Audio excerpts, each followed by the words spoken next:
When I confided in my husband about a deeply personal part of my past, his reaction was completely unexpected. Throwaway account. So, I, F23, and my husband, M28, have been together for 5 years now, married for 2. He works in IT and is the only one working while I'm studying economy and work part-time on weekends, so we both contribute to the household. We've always been a very happy couple. Everyone seemed to be a little jealous of our connection as we were always also best friends.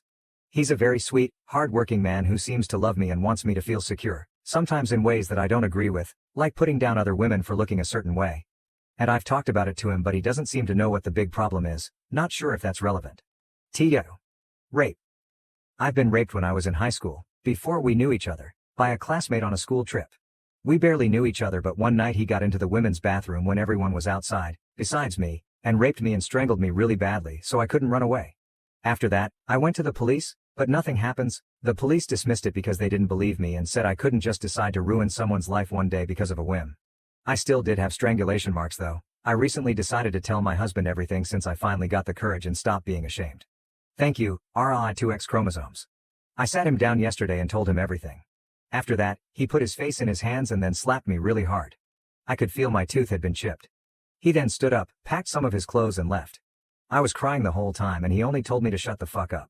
I don't really know what to do. I didn't call him or anyone else. It's already morning but he hasn't come back. Any help would be appreciated on how to proceed. Edit. Thank you for all the advice and, honestly, I'm kinda torn up on how to proceed with this entire situation. I'm happy that a few people from my country have spoken up specifically so that they could help me since my knowledge of law is limited. Never thought I'd end up in a situation like this. Now I know it's better safe than sorry. I'm probably gonna post a separate update when the situation becomes clearer, but now I'm staying with my family temporarily since I don't have much money to my name. Thank you for anyone that's concerned about me. I honestly felt immensely happy reading that so many people care for a random stranger on the internet. Stay safe, people. Update. Since my update post has been removed. Hi. So over a week ago I posted about my husband slapping me after you know what. If anyone wants to read the post, it's still up apparently. It's gonna be a long and messy update since I'm really tired and want to write my thoughts down quickly. So, oh boy, the whole thing is just a big mess. Let me start with that first. After I wrote the Reddit post somewhere in the morning, the day after it happened and my husband left, I packed some of my stuff and left. Fortunately, none of my valuable things were there. The computer and apartment were his, and for those of you who were curious, no, we don't have kids. So that was the easiest part. I waited a few hours for a train and just went straight to my family house where my parents and older brother live with his wife. I told them everything that happened and that I had no idea why he could have done that since he was always sympathetic with me when it was getting hard, though never to this extent. My brother's wife works in court and knows quite a few people, so she said she would help me resolve this. I feel like she was fuming the most out of all of them. She's truly a great person. 2 days later, we all decided to go back to the apartment to get the rest of my stuff. Yes, 5 people went to get a suitcase or 2 of clothes, lol. He was not home and it seemed like he did not come back once after he left, which was weird. All the time, I was so nervous he would come back. My hands were shaking. I had to go to the toilet, because I could feel some things wanted to be freed really bad, to which my brother said, "Don't flush it, he deserves a last present." And so I did. I'm a petty bitch and so is my brother. Guess we really are family after all. But man, did that feel satisfying? I feel gross writing about it though, lol. My university is going to be fully online this year, which is my last year of uni, so I don't have to go back to the city anymore, at least before graduation, and I can stay with my family for however long I want to. My uni also helped me get a therapist, which I'm meeting, through Skype, in a few days, so that's quite exciting, because I'm very eager to go guilt-free and finally feel relieved. As for my marriage, he finally did call me after about 5 days I think and was asking where I went. I told him to not worry about it since I'm gonna file for divorce and hope he's not gonna cause trouble. I managed to keep cool while talking to him and I'm so proud of myself. Guys! He started crying and saying that hitting me was a mistake and he's very sorry for disrespecting me like this. I told him I don't care because there was no reason for him to lay a finger on me. I also asked him why he'd do this, to which he replied something along the lines of, "I don't know, I suddenly got very angry and was frustrated that you didn't tell me before that you'd slept with someone else." I hope you've caught it, because he said slept with. Right then I was so done, I started half yelling half talking through the phone. I told him, why would that even matter? I'm married to you, and apparently, he asked me at the beginning of our relationship if I'd slept with anyone else before and answered him with no. Now I'm mad, so I yelled I was fucking raped, sex does not equal rape, you shithead. And added that my lawyer will probably be contacting him very soon, so it's best for him to not call me at all and be compliant. He tried to backfire saying that it was not the main reason, but I just put my phone down. Some of you have suggested that he might have thought that I was a pure teenager. When he started hitting up on me and I didn't want to believe it because he was never really religious or anything. But here we fucking go. I'm also wondering what other reason he tried to come up with to ease things up. I also got my tooth fixed at the dentist's. I was able to visit the next day somehow and it's now like new. The dentist asked me how it happened because it was in a really bad state. I told him I was hit, while not thinking anything about it. He kinda gasped at that moment and I said I was sorry for saying something so unnecessary. Afterwards, he told me he used better materials and I didn't have to pay him for them, only for the service, and wished me luck. I was kinda embarrassed, but honestly, I was so done with it, and the amount of support I got from my family, Reddit, and even the dentist guy was immeasurable. I stopped feeling sad about everything. I didn't take it to the police yet. I don't know if I will, honestly, because I really don't want to think about him ever again and the whole situation is so exhausting. I will, though, be divorcing him very soon and possibly getting a restraining order. I don't know how it all works yet, but my brother's wife has my back, so I believe it'll all go well. Thank you to everyone for any advice and my fellow Polish Redditors who happens to find this post and came with some specific tips on what I could do, hence why I'm getting a therapist for free. Take care and stay safe. Now to the next story. Story 2. My mother and sister crashed my wedding, insisting I give up my fiancé because they believed he was perfect for my sister, not me. Hello, everyone, I'm 25, female, and I'm furious. I'm very confident this will be my last conversation with my family, and I was wondering if you would do the same if you were in my situation. The main characters in this narrative include, I am 25 years old and female. My sister Ellie, 23, female. My mother, 47, female. Growing up, my mother was considerably closer to Ellie than to me. I think it was because I was far more manly than either of them. I had diverse interests and goals. I'd been playing soccer since middle school, and as I got older, I became interested in other sports such as volleyball and swimming. I eventually won a soccer scholarship, allowing me to attend a university 4 states away. While I was away at university, Ellie decided she did not want anything to do with further education. She dropped out of high school and was proud of it. She had been more concerned with romantic affairs than academics since her early high school years. Somewhere along the way, my mother encouraged her to keep doing this. In my mother's opinion, the finest thing a girl can do is have multiple men fawning over her, because life is easier with admirers than when you settle down with just one person. My parents split up due to my mother's strong beliefs about what a guy should be and how he should behave. My father was emotionally mature and available, which she found overwhelming. When they parted, I was the only one who remained in contact with my father. Ellie, on the other hand, believed all Mom had told her. She concluded Dad was a sissy and that she'd be better off without him around. She stated he wasn't much of a father to us anyway. I cannot say I agree with her. I tried to sway her mind about our father, but she had no desire in that relationship. In her opinion, he had dug his grave by deciding to burden Mom with his emotional needs. Her weird beliefs about masculinity and the male mindset troubled me. Deep down, I suspected she was developing a corrosive, nearly man-hating worldview as she grew older. While Ellie was bouncing from one romantic connection to the next, I was working on my undergraduate degree. I had a lot on my plate, balancing my studies and my sports scholarship, so I simply didn't have time to date. That fact concerned Ellie and Mom tremendously. In their perspective, what do I value if I can't marry someone wealthy? It was weird hearing them utter those things. My mother even went so far as to give me bad dating advice, including manipulative tactics. How I should target men's weak points, console them, and then use it as power to dominate them. She claimed that I needed to control someone in order for them to stay with me, select me, or like me.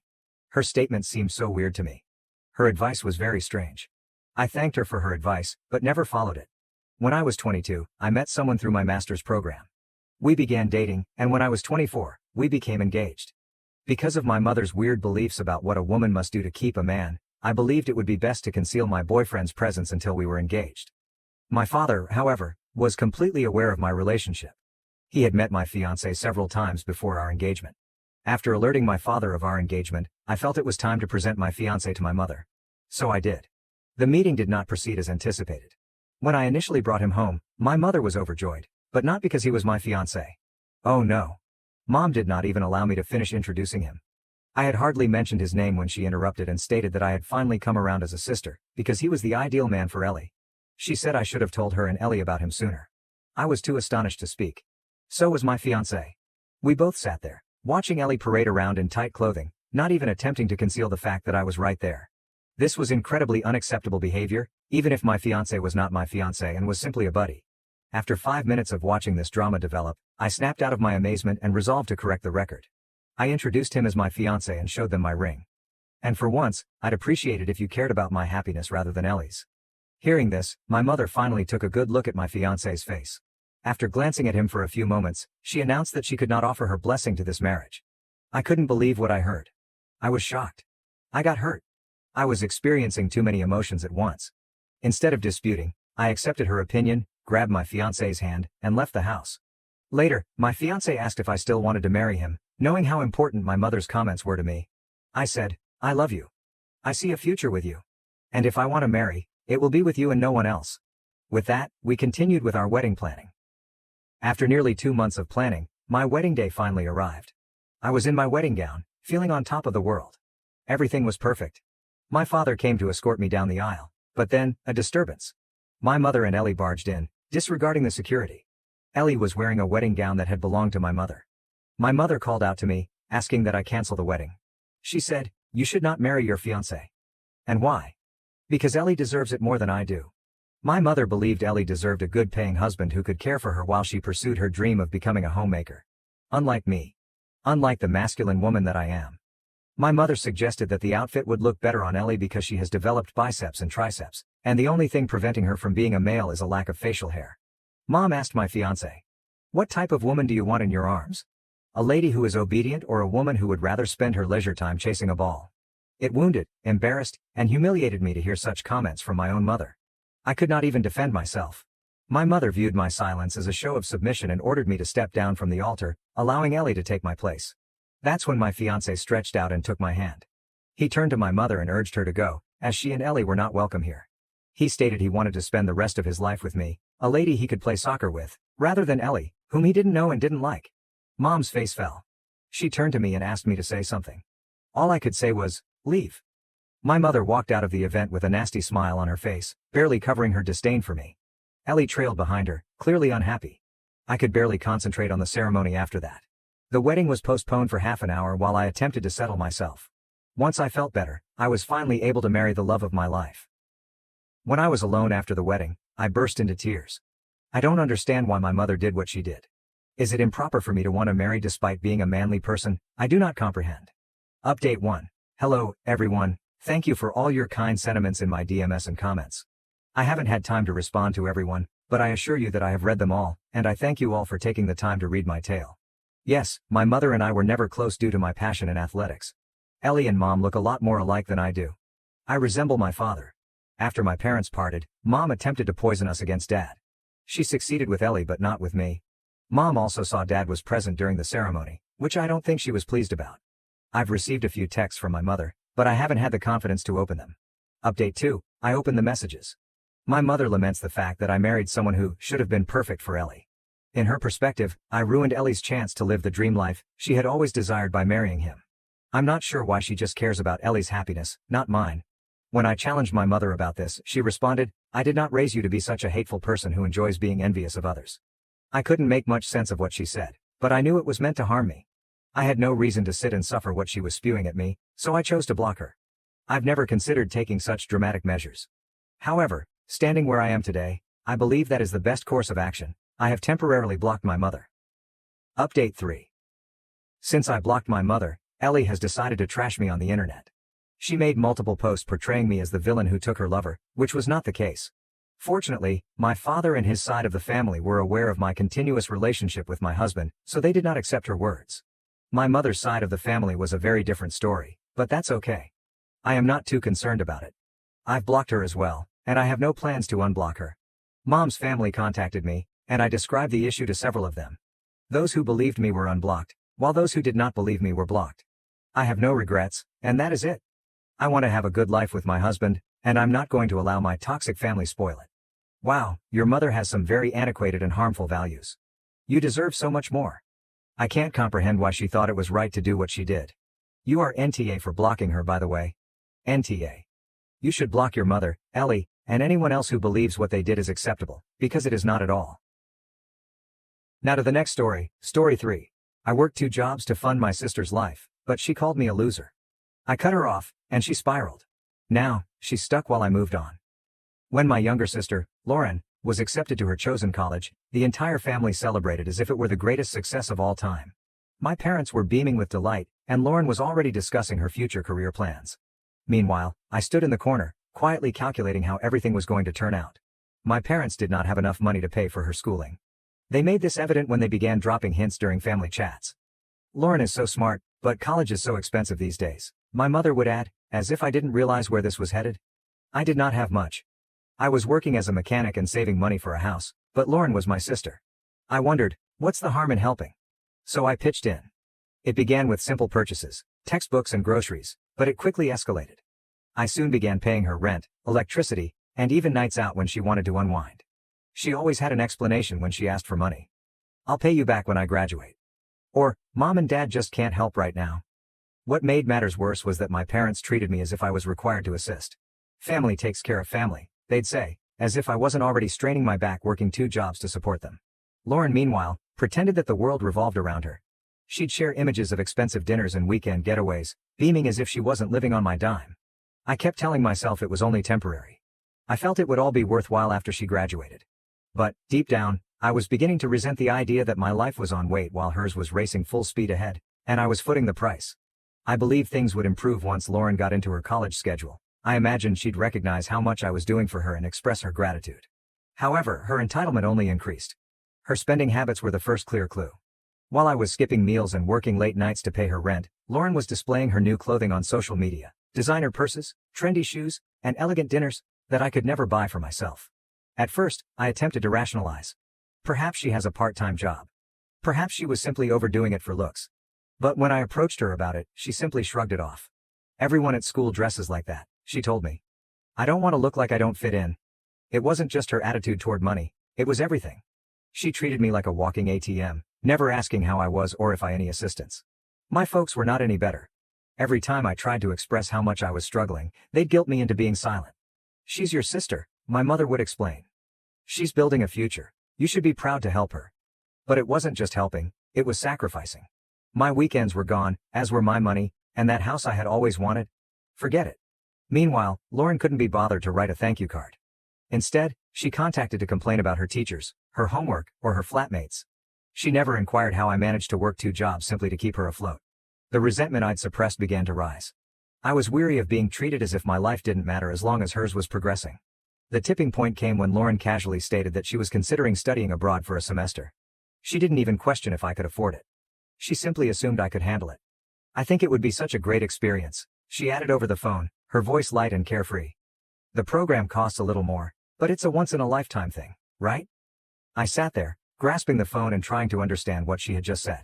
I could barely cover her usual expenditures, and now she wants me to pay for a semester abroad? When I brought it up with my parents, expecting they would finally see sense, they doubled down. This is an incredible opportunity, my mother stated. You'll figure it out. You always do. I was floored. No one acknowledged how hard I worked. There is no care for my welfare. Just the expectation that I would continue to sacrifice. Because, obviously, that was my position in the family. At the same time, Lauren's actions became impossible to ignore.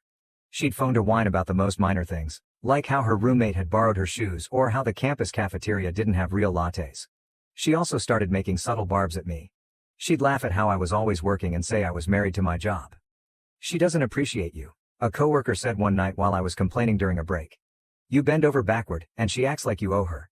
For the first time, I began to question whether they were correct. Family dinner was intended to be an informal gathering. My parents invited me over to catch up, and Lauren had returned to town for a break from school. I didn't want to go, but I believed I could handle a few hours. When I arrived, the situation was already tight. My parents were hovering over Lauren, inquiring about her classes, social life, and whether she needed anything else for school. I sat silently, hoping for someone to ask how I was doing. But, of course, that never occurred. Lauren brought up the study abroad opportunity again at dinner. She raved about how great it would be and how everyone she knew was doing it. Then she looked directly at me and said, I hope you're ready for a little extra work, big brother. These programs don't come cheap. I froze. I could not believe she had the nerve to say it in front of everyone as if it were a done thing. Maybe you should get a part-time job, I suggested, attempting to keep my tone light. Lauren laughed. Me? A part-time job? That's funny. I'm too busy with school. That was it. The final straw. I set down my fork and glanced at her. You're joking, right? You think I'm just going to keep funding your lifestyle forever while you sit around doing nothing? The room went silent. My folks looked at me as if I'd swore at the dinner table. Lauren's jaw dropped, but she soon recovered. What's your problem? She demanded. You've always been so bitter? Just because your life isn't going anywhere doesn't mean you have to take it out on me. That hit me like a punch to the belly. After everything I had done for her, sacrificing my time, money, and goals, was this how she saw me? A failure? Her words hung in the air like a smack to the face. I could feel my blood boiling, but I was not going to give her the last word. Bitter? I asked, leaning forward. You think I'm bitter because my life isn't going anywhere? Lauren, my life isn't going anywhere because I was too busy funding yours. My parents quickly sprang to her defense. That's inappropriate, my mother responded, her tone stern. You're her brother. It's your job to support her. My job? I repeated with a sour laugh. When did it become my job to work 2 jobs so she could live in luxury? When did it become my job to sacrifice my entire future so she could have hers handed to her on a silver platter? Lauren crossed her arms and rolled her eyes. Oh, there it is, she mumbled. The martyr routine. That was it. I was finished. You know what? I asked, rising up. Go ahead and call me a failure, Lauren. But at least I worked for everything I have. What have you done? Nothing. You sit around spending my money while pretending you're better than me. I turned to my parents. And you two are no better. You've enabled her selfishness at every turn, and I'm done playing along. I'm not paying for anything anymore, not her rent, not her tuition, nothing. The silence was terrible. Lauren's face turned pale, and for the first time, she appeared genuinely shocked. You can't do this? She exclaimed, her voice cracking. How am I supposed to live? Figure it out, I remarked as I grabbed my jacket. I've been doing it for years. Maybe it's time for you to learn. I left the dinner feeling angry and relieved. For the first time, I stood up for myself. But I knew the consequences were coming. It didn't take very long. The next morning, my phone was inundated with texts and calls. Lauren came first. She began sending passive-aggressive messages. Thanks for ruining dinner. Hope you feel good about leaving your own sister out to dry. When I did not answer, the guilt trip started.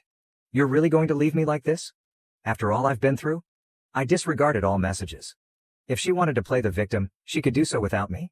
Then my parents became involved. My mother called first, her voice oozing with displeasure. I don't know what's gotten into you, she told me. Lauren needs your help. She's your sister. She's been my financial responsibility for years, I replied. It's time for her to grow up and take care of herself. My father wasn't much better. He called later in the day. You're being selfish? You're punishing her for no reason. What's she going to do now? Get a job, I stated bluntly. Like the rest of us. The true kicker came later that week, when I received a call from Lauren's landlord. Apparently, she had informed him that I was the one who paid her rent. When the payment did not go through, he came directly to me. She's not my problem anymore, I informed him. You need to talk to her. Lauren must have taken that chat as a wake-up call, since a few days later she showed up unannounced at my flat. She appeared unkempt and scared, a far cry from the confident, entitled lady I was accustomed to seeing. You can't just cut me off, she exclaimed as I opened the door. Yes, I can, I answered, leaning against the doorframe. Lauren stood there, moving her feet like a child caught in a lie. She was not used to hearing no from me or anyone else. You don't understand, she said, her voice increasing in desperation. If you don't help me, I'm going to lose my apartment. I can't just move back home. Mom and Dad don't have room for me. Not my problem, I replied firmly. Her jaw fell. Not your problem. You're my brother. And for years I've been more than that, I said, stepping forward. I've been your safety net, your bank, your excuse to avoid growing up. I worked 2 jobs so you could live your dream, and the one time I asked for respect, you called me a failure. So no, Lauren, it's not my problem anymore. She blinked, as if unable to comprehend what she was hearing. I didn't mean it like that, she mumbled. I was upset, and I just wasn't thinking. You never think, I said back. You never think of anyone but yourself. You used me. You used Mom and Dad. And now you're panicking because you finally have to face the consequences. Then she started crying. Big theatrical sobs may have worked on someone else. But I wasn't falling for it anymore. You're not going to guilt me into changing my mind, I told you. You need to figure this out for yourself. Get a job. Budget your money. Do whatever it takes, but leave me out of it. She didn't like the answer. You're being cruel, she said, wiping away tears. You're supposed to help the family. That's what family does. No, I replied, my voice firm. Family supports each other. They don't take advantage of each other and call it love. And until you figure that out, don't bother coming back here. I shut the door, interrupting whatever apology she was about to give. For the first time, I felt like I had power over my life. After closing the door on Lauren, I braced myself for the consequences. She was not the sort to suffer in silence, and I knew she'd attempt to make this into a sob story for our parents. They called me the next day, enraged. Mom began with her typical guilt trip. How could you do this to your sister? She insisted. She's struggling, and you left her when she needed you the most. I did not hold back. Struggling? I scoffed. She's been living off my paycheck for years while acting like she's the queen of the world. Maybe it's time she learned what struggling actually looks like. Dad spoke up next, accusing me of being callous and ungrateful for everything they had done for me. This part had me laughing. Ungrateful? I asked. You're kidding, right? I've been funding Lauren's lifestyle while you two sat back and cheered her on like she was the next big thing. Meanwhile, I've been working my ass off just to keep her comfortable. The more I laid it out, the more relaxed they were. By the end of the call, they had nothing to say but that I was tearing the family apart. Lauren's reaction was stunning.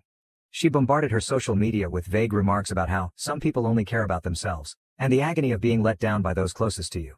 She even had the guts to set up a GoFundMe page for her rent, claiming she was blindsided by an unexpected expense. Her buddies expressed phony concern, wondering if there was anything they could do to help. However, donations came in very slowly.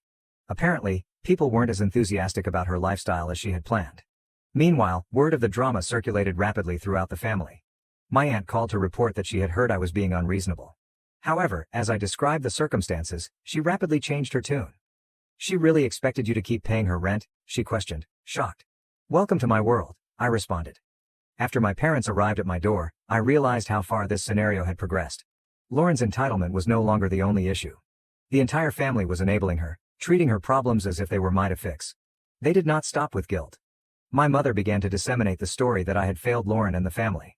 Suddenly, cousins and relatives I hadn't spoken to in years started responding with messages like, "It's not fair to let her struggle," or "Family comes first."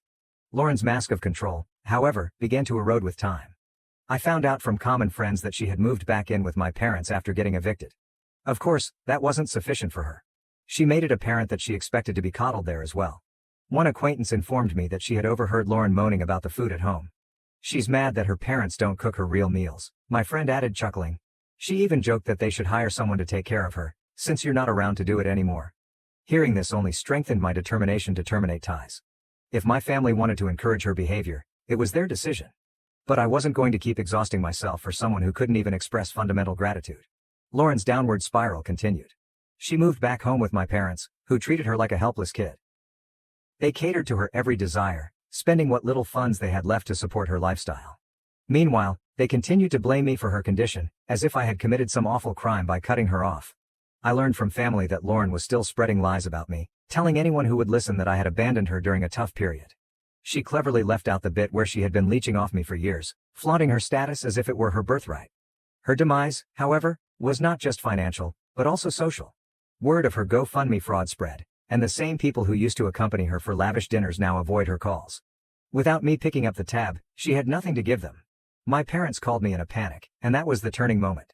Lauren apparently ran up credit card debt in their name, exceeding the limit to fund a shopping spree. They begged me for help, stating they couldn't make the payments on their own. I couldn't help laughing. After defending, aiding, and vilifying me, they had the arrogance to crawl back. "This is your mess to clean up," I informed them forcefully. "You chose to support her, you chose to ignore her behavior, and now, you're dealing with the consequences." For once, they did not dispute. Perhaps they recognized that I wasn't going to swoop in and save her like I had done so many times before. That was the last I heard from both of them. I moved on with my life, focused on my future instead of being weighed down by their incessant turmoil. It took years to mend the harm they had caused, but I emerged stronger for it. Lauren, the last I heard, was still living with my parents, trapped in the same loop of entitlement and excuses. Part of me felt terrible for them, bound by their selfishness. But mostly, I was relieved. They'd made their bed. Now they could lie in it. Now, on to the next story, Story 4. Ostracized over my inheritance, I sought peace but faced humiliation. Furious, I cut off my sister's rent, exposing my parents' manipulation. I arrived for a family meal, but they remarked, "We weren't expecting you. Go away, loser." I replied, "Okay. But from now on, you'll be paying my sister's rent." They begged, but it was too late. I did not want to go at first. Why would I, given what had happened in the previous years? But something inside me didn't want to hold the hatred forever. My father was turning 57, and while I wasn't their favorite person, I figured I could be the larger man and at least show up. Things had gotten awful ever since I acquired my grandfather's estate. Grandpa and I were close. I spent a lot of time with him while growing up. He was often telling me stories about his early troubles, how he had to fight for all he has. I believe he saw something of himself in me, which is why he left me a large sum of money when he died. This decision did not sit well with either my parents or my sister Olivia. They were outraged that Grandpa had not left them anything, as if it were my fault or something. I attempted to explain that I had nothing to do with it, but they would not listen. After that, nothing remained the same. They treated me as an alien, as if I had stolen from them. They were frigid at family gatherings. Sometimes they didn't even invite me. I maintained my distance. But this time, I decided to try and make things better. I purchased a bottle of my father's favorite whiskey, the costly variety he only drank on exceptional occasions. I even bought him a box of gourmet cigars. Maybe I was stupid to believe that a few nice gifts would change everything. But I had to try. When I arrived at her place, Olivia answered the door. She was the one person who had not fully shut me off. We weren't very tight, but we kept in touch here and there. "Hey, Jeffrey," she said, slightly astonished. "I didn't know you were coming." "Yeah," I responded. "I thought I'd show up for Dad's birthday." She paused for a moment before shrugging and letting me in. As I came into the living room, I noticed a group of family sitting talking and laughing. For a little while, everything seemed normal. But then I saw my parents. My mother's face became paler, and my father's attitude stiffened. The room became quiet. "You," my father growled. "What are you doing here?" I tried to remain cool. "I came to wish you a happy birthday. I brought some presents." He scoffed. "We didn't invite you." My mom shook her head. "Why are you even here? You always bring trouble. Just leave." I could feel my patience running out. I'd come here to make peace. And this was the reaction I received? I glanced around at the other family. They were uncomfortable, as if they were seeing something they weren't allowed to. "Look," I remarked, maintaining an even tone. "I'm not here to fight. I just wanted to celebrate with you." My father snorted. "Celebrate? You're nothing but a loser. You think a few gifts will make up for everything?" That struck a nerve. All those years of being treated as dirt, as if I didn't belong, came flooding back. I clenched my jaw, hoping to keep it together. But then my father pushed it further. "Get out, Jeffrey," he instructed. "We don't want you here." And that was all? Something inside of me cracked. "Fine," I replied, my voice frigid. "I'll go. But guess what? I've been paying Olivia's rent all this time because you couldn't be bothered to help her. Not anymore. That's on you now." Their expressions froze. It was as if they hadn't expected me to advocate for myself. My mother suddenly hurried forward. "Wait, Jeffrey." "No," I interrupted. "I'm done. You don't want me here? Fine. But you'll regret this." I turned and walked out, leaving the home completely silent. As I approached my car, I could hear them cry from the front door, imploring me to stop. But I did not glance back. I got in and sped away, fury rising in my chest. I didn't know what would happen next, but one thing was certain. I wasn't going to be their punching bag longer. The following morning, my phone burst. Olivia had called me 6 times, left 3 voicemails, and sent numerous texts. I ignored her at first. I needed some distance to clear my mind after what occurred last night. But curiosity got the best of me, so I listened to one of the voicemails. "Jeffrey, it's Olivia. What the hell is going on? Mom and Dad are freaking out, saying you cut me off. They're blaming me for everything. Call me back." I grumbled and threw my phone onto the bed. Of course, they blamed her. When things went wrong, they were usually the first to blame others. I still felt horrible for Olivia. It wasn't actually her fault. I had been assisting her with her rent for the past 2 years because our parents refused to aid her when she was in need. But I was not going to let them guilt me into continuing, especially after how they treated me. Olivia arrived at my apartment approximately an hour later. She did not even knock. She simply barged in. "Jeffrey, what the hell have you been doing?" she asked. "Good to see you too," I murmured, crossing my arms. "I'm serious," she snapped. "Dad called all the relatives and told them you threw a tantrum at the party. Now half the family is pissed at me because they think I'm the reason you stopped paying my rent." I raised an eyebrow. "Wait, what? He told them that?" "Yeah," she replied, throwing up her hands. "They say I must have sided with you against them or something. Uncle Mark called me this morning and asked if I was plotting with you. It's crazy." This was new. I had not anticipated the rest of the family to become involved so quickly. I leaned back against the kitchen counter, trying to take everything in. "Well, Olivia, I'm sorry you got caught in the middle," I told her. "But I'm done being their scapegoat. They've treated me like crap ever since Grandpa's inheritance. They didn't even want me there last night. I'm not going to keep playing nice when all they do is insult me." She crossed her arms and stared at me. "They could have at least talked to me first, you know. I need that money." "I know," I admitted, softening my tone. "But maybe it's time for them to take some responsibility. They're your parents too. Why should I be the one to keep you afloat while they sit on their hands?" Olivia did not respond soon away. I could tell she was split. On the one hand, she knew I was correct. On the other hand, she was torn between her allegiance to me and the pressure from our parents. Eventually, she shook her head. "This is going to get ugly," she grumbled. "I'm ready for it," I said. And things did get ugly. Faster than I thought. By the afternoon, word had spread among the wider family. My cousin Megan, who always liked to play the role of mediator, called me. Hey, Jeffrey, she said cautiously. I heard about the fight last night. What's going on?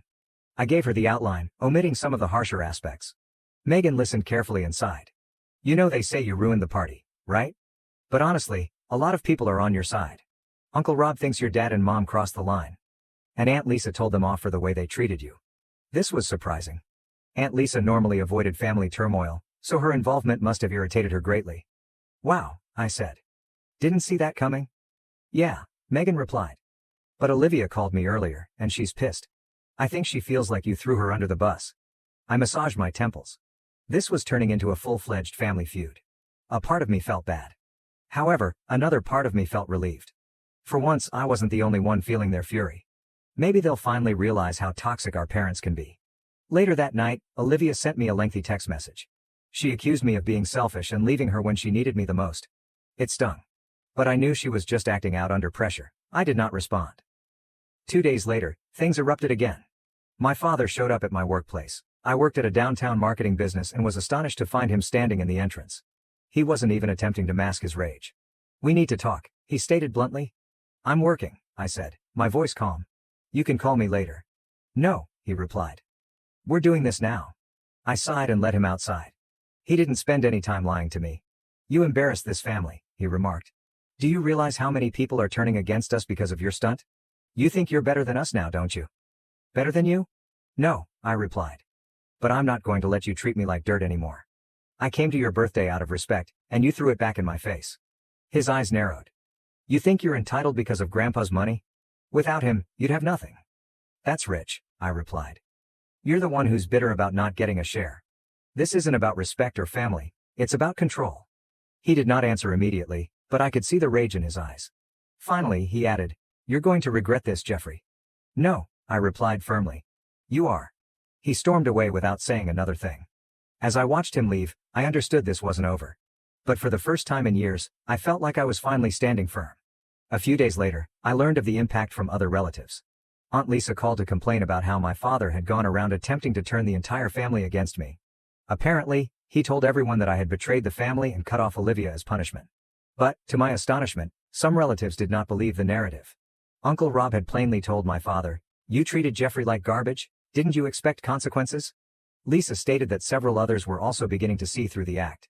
They remembered how distant my parents had gotten since the inheritance incident. Some of them were now silently supporting me. However, not everyone was supportive.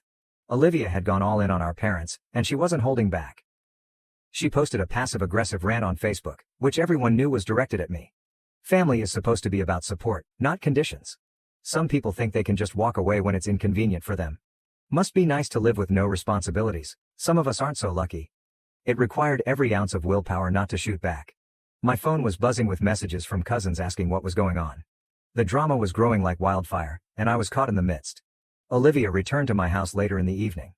This time, she appeared fatigued rather than angry. She didn't even bother with greetings. Can we talk? She inquired. I nodded and invited her in. She sank down into the couch and moaned. This whole thing is a mess, Jeffrey. I have people calling me a traitor, others saying I'm too dependent on you. I can't win. What am I supposed to do? Olivia, I understand, I replied. But this isn't just about the rent. It's about the way they've treated me all these years. I came to Dad's party to make peace, and they humiliated me in front of everyone. You think I'm just going to roll over and take it?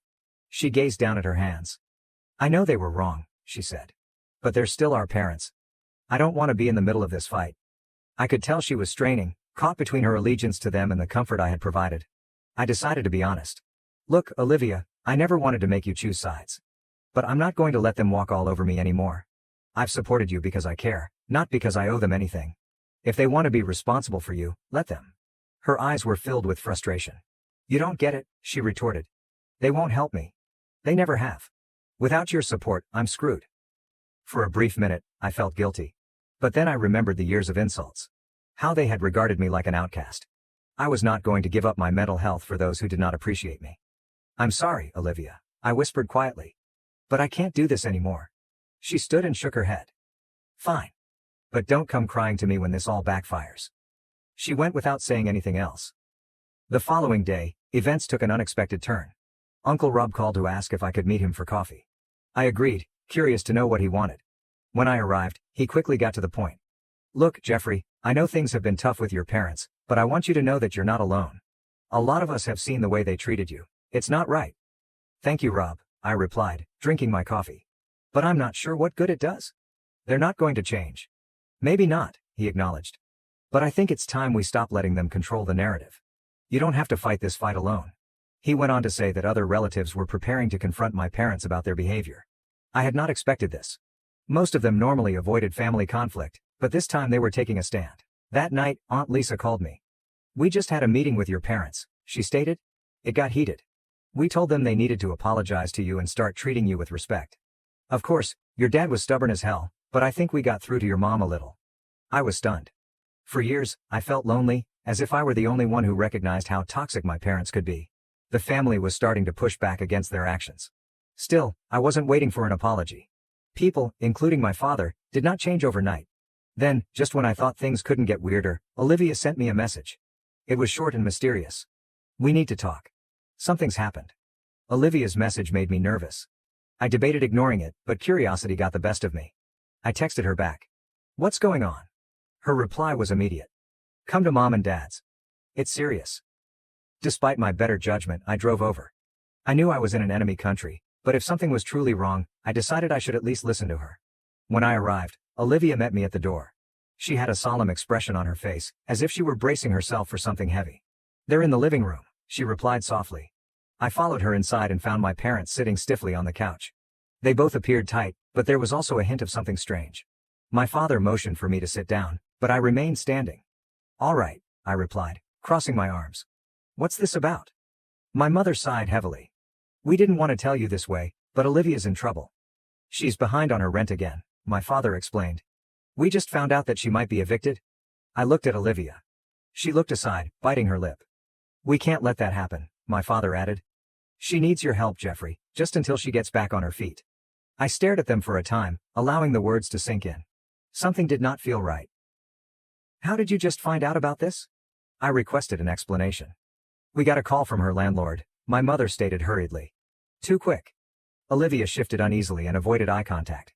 My instincts kicked in. She had lied to me previously, and the whole situation reeked of manipulation. So let me get this straight, I said carefully. You're telling me that her landlord called you instead of her. And this is the first you're hearing about it? My father's face tightened. Look, Jeffrey, this isn't the time to question details. Olivia needs help. I turned to face Olivia. Is this true? Are you behind on the rent? She hesitated before shaking her head. Number, I'm not behind.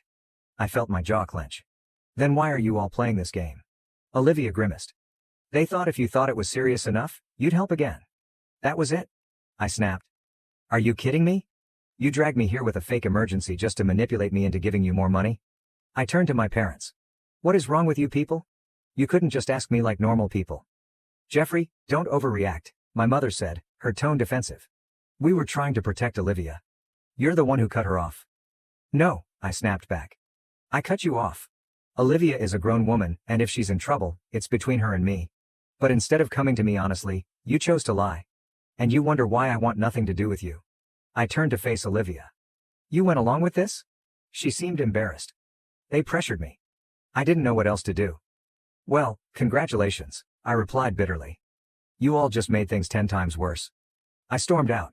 But I wasn't finished. My rage only escalated on the way home. I'd put up with their manipulation for years, but this was the final straw. Did they want to play games? Fine, I was going to set the record straight. When I arrived home, I began phoning and messaging the family who had been in contact with me. I told them everything, how my parents had lied about Olivia being in danger, how they had tried to guilt me into assisting after humiliating me at the party, and how they had turned the entire situation into a circus. The answer was quick and nasty. Uncle Rob contacted me first. You're telling me they made that whole story up? Jesus Christ. That's low, even for them. Aunt Lisa became very furious. I'm done with them, she said. They've played the victim card for too long. They're toxic, and they've been dragging this family into their mess for years. Word spread immediately. Within a day, the majority of the family understood the truth. The tide had completely changed. Relatives who had been on the fence began to cut off communication with my parents and Olivia. Nobody wants to deal with their deception and manipulation anymore.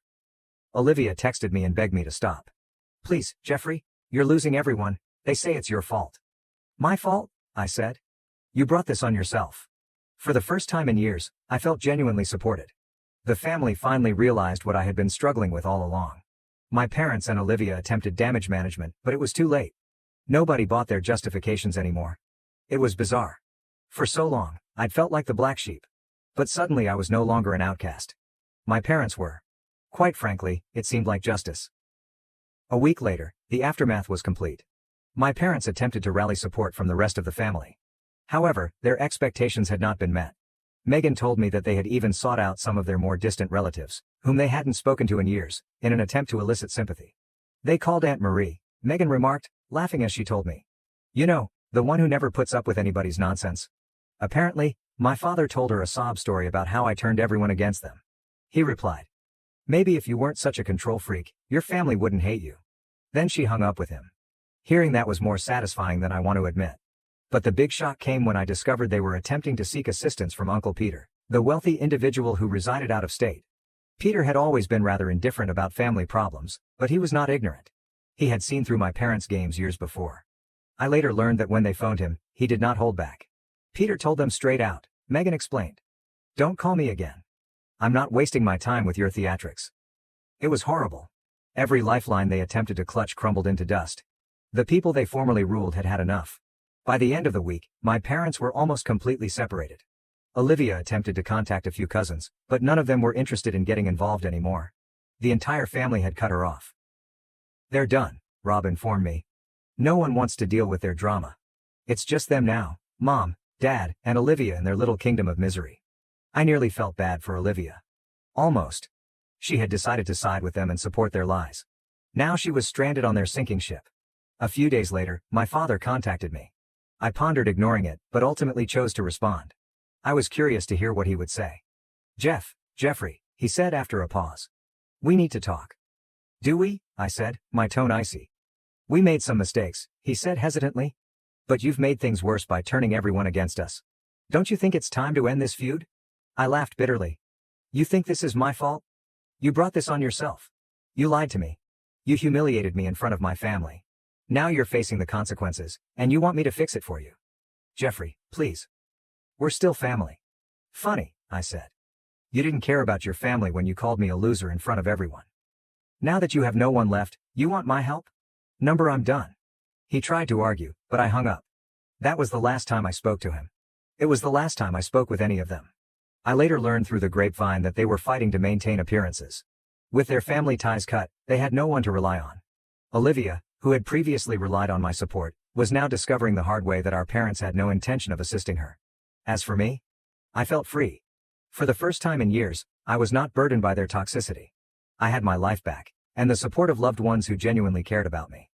My parents and Olivia were left in their self-created realm. There is no one to blame but each other.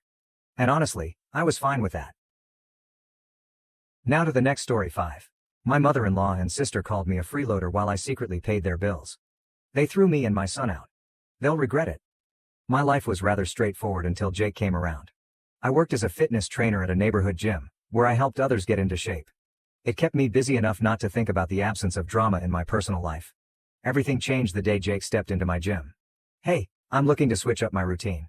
Got any killer moves to start with? He inquired, his tone light but his stare serious. I gave him a once-over. He wasn't your typical rookie, unsure which machine to try first. No, he appeared to know his way around a gym but was looking for something more. Sure, I said, directing him to a set of weights. Let's see what you've got. The initial session turned into a week. Then a month. Our casual conversations became longer and more personal. Jake owned a modest family restaurant known for its authentic Italian cuisine. It's all about the sauce, he'd explain. And nobody makes it like my mom. He spoke about his mother with admiration and frustration, hinting at strong family ties. He surprised me one afternoon as we finished a particularly strenuous workout. Listen, Emily, I've been thinking, how about dinner at my place? You can meet my mom and try that sauce I keep bragging about. I paused, more out of surprise than disinterest. Yeah, why not? I'm curious if it's as good as you claim. Dinner was cozy. The food was fantastic, and the company was surprisingly comfortable. His mother, Anna, smiled warmly and laughed heartily, but her eyes seemed to size me up with each glance. Sophia, his younger sister, also stopped by. Her presence was more prickly, her remarks crisp and rapid. So, Emily, Sophia began, a sneer flashing on her lips as she examined the muscles I had worked so hard to develop. Jake tells us you're quite the fitness guru. Ever deal with hopeless cases, or do you just make the fit fitter? I chuckled and took her jab in stride. I believe everyone has potential. It's all about finding the right motivation.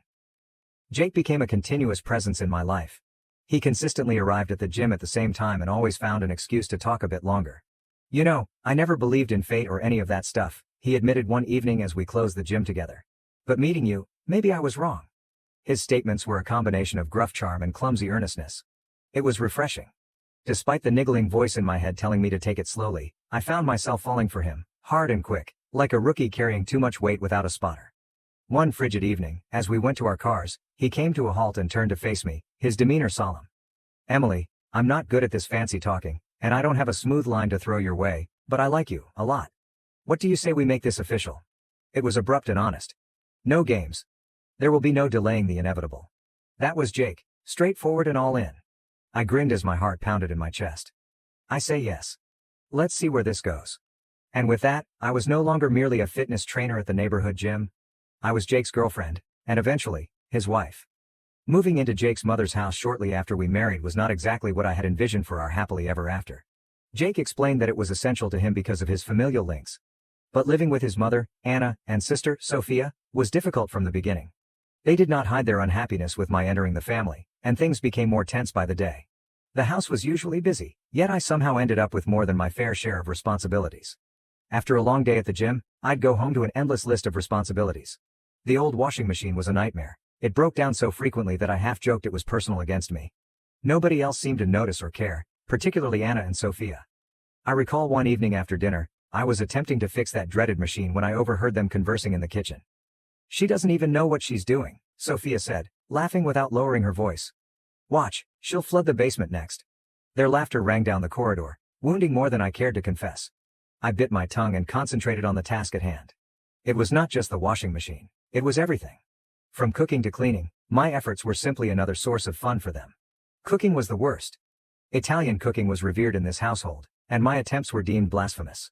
I tried to follow Anna's recipes exactly, but nothing seemed to work. Sophia lurked in the doorway one night while I was struggling with a seemingly simple spaghetti recipe. Is that supposed to look like that? She inquired, a sneer crossing her lips. It's nothing like Mom's. I gritted my teeth and stirred the sauce, which wouldn't thicken. Well, I'm trying my best here. Sophia snorted. Maybe your best isn't good enough. Did you ever think of that? I wanted to respond, to defend myself. But what was the point? Everything would remain the same. Jake appeared to shrink slightly whenever his sister or mother chastised me. He never stood up for me. His quiet was as audible as their laughter. Hey, Emily, just leave it, Jake said quietly later, attempting to avoid confrontation. It's not worth it. Dinner time was a hassle. I had arranged the dishes on the table in the hopes of having a tranquil supper, but it seemed like I was sitting in a lion's den. You know, in Italy, they'd probably ban you from the kitchen for this, Anna joked as she tried my food, and the others laughed along. Yeah, maybe stick to what you know, gym stuff, Sophia would say, distributing the salt as if it were a peace gift I did not deserve. I'd nod, grin, and swallow the hurt, my irritation simmering like the sauce that never worked out. Living with Jake's family made each day feel like a war I was unprepared for. As my pregnancy progressed, the housework, which already felt like it was all on me, became increasingly stressful.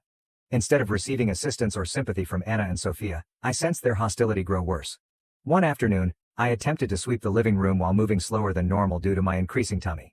Anna strolled in, regarded me for a bit, and then gave out a sigh of displeasure. Emily, you missed a spot over there, and look at how slow you're moving.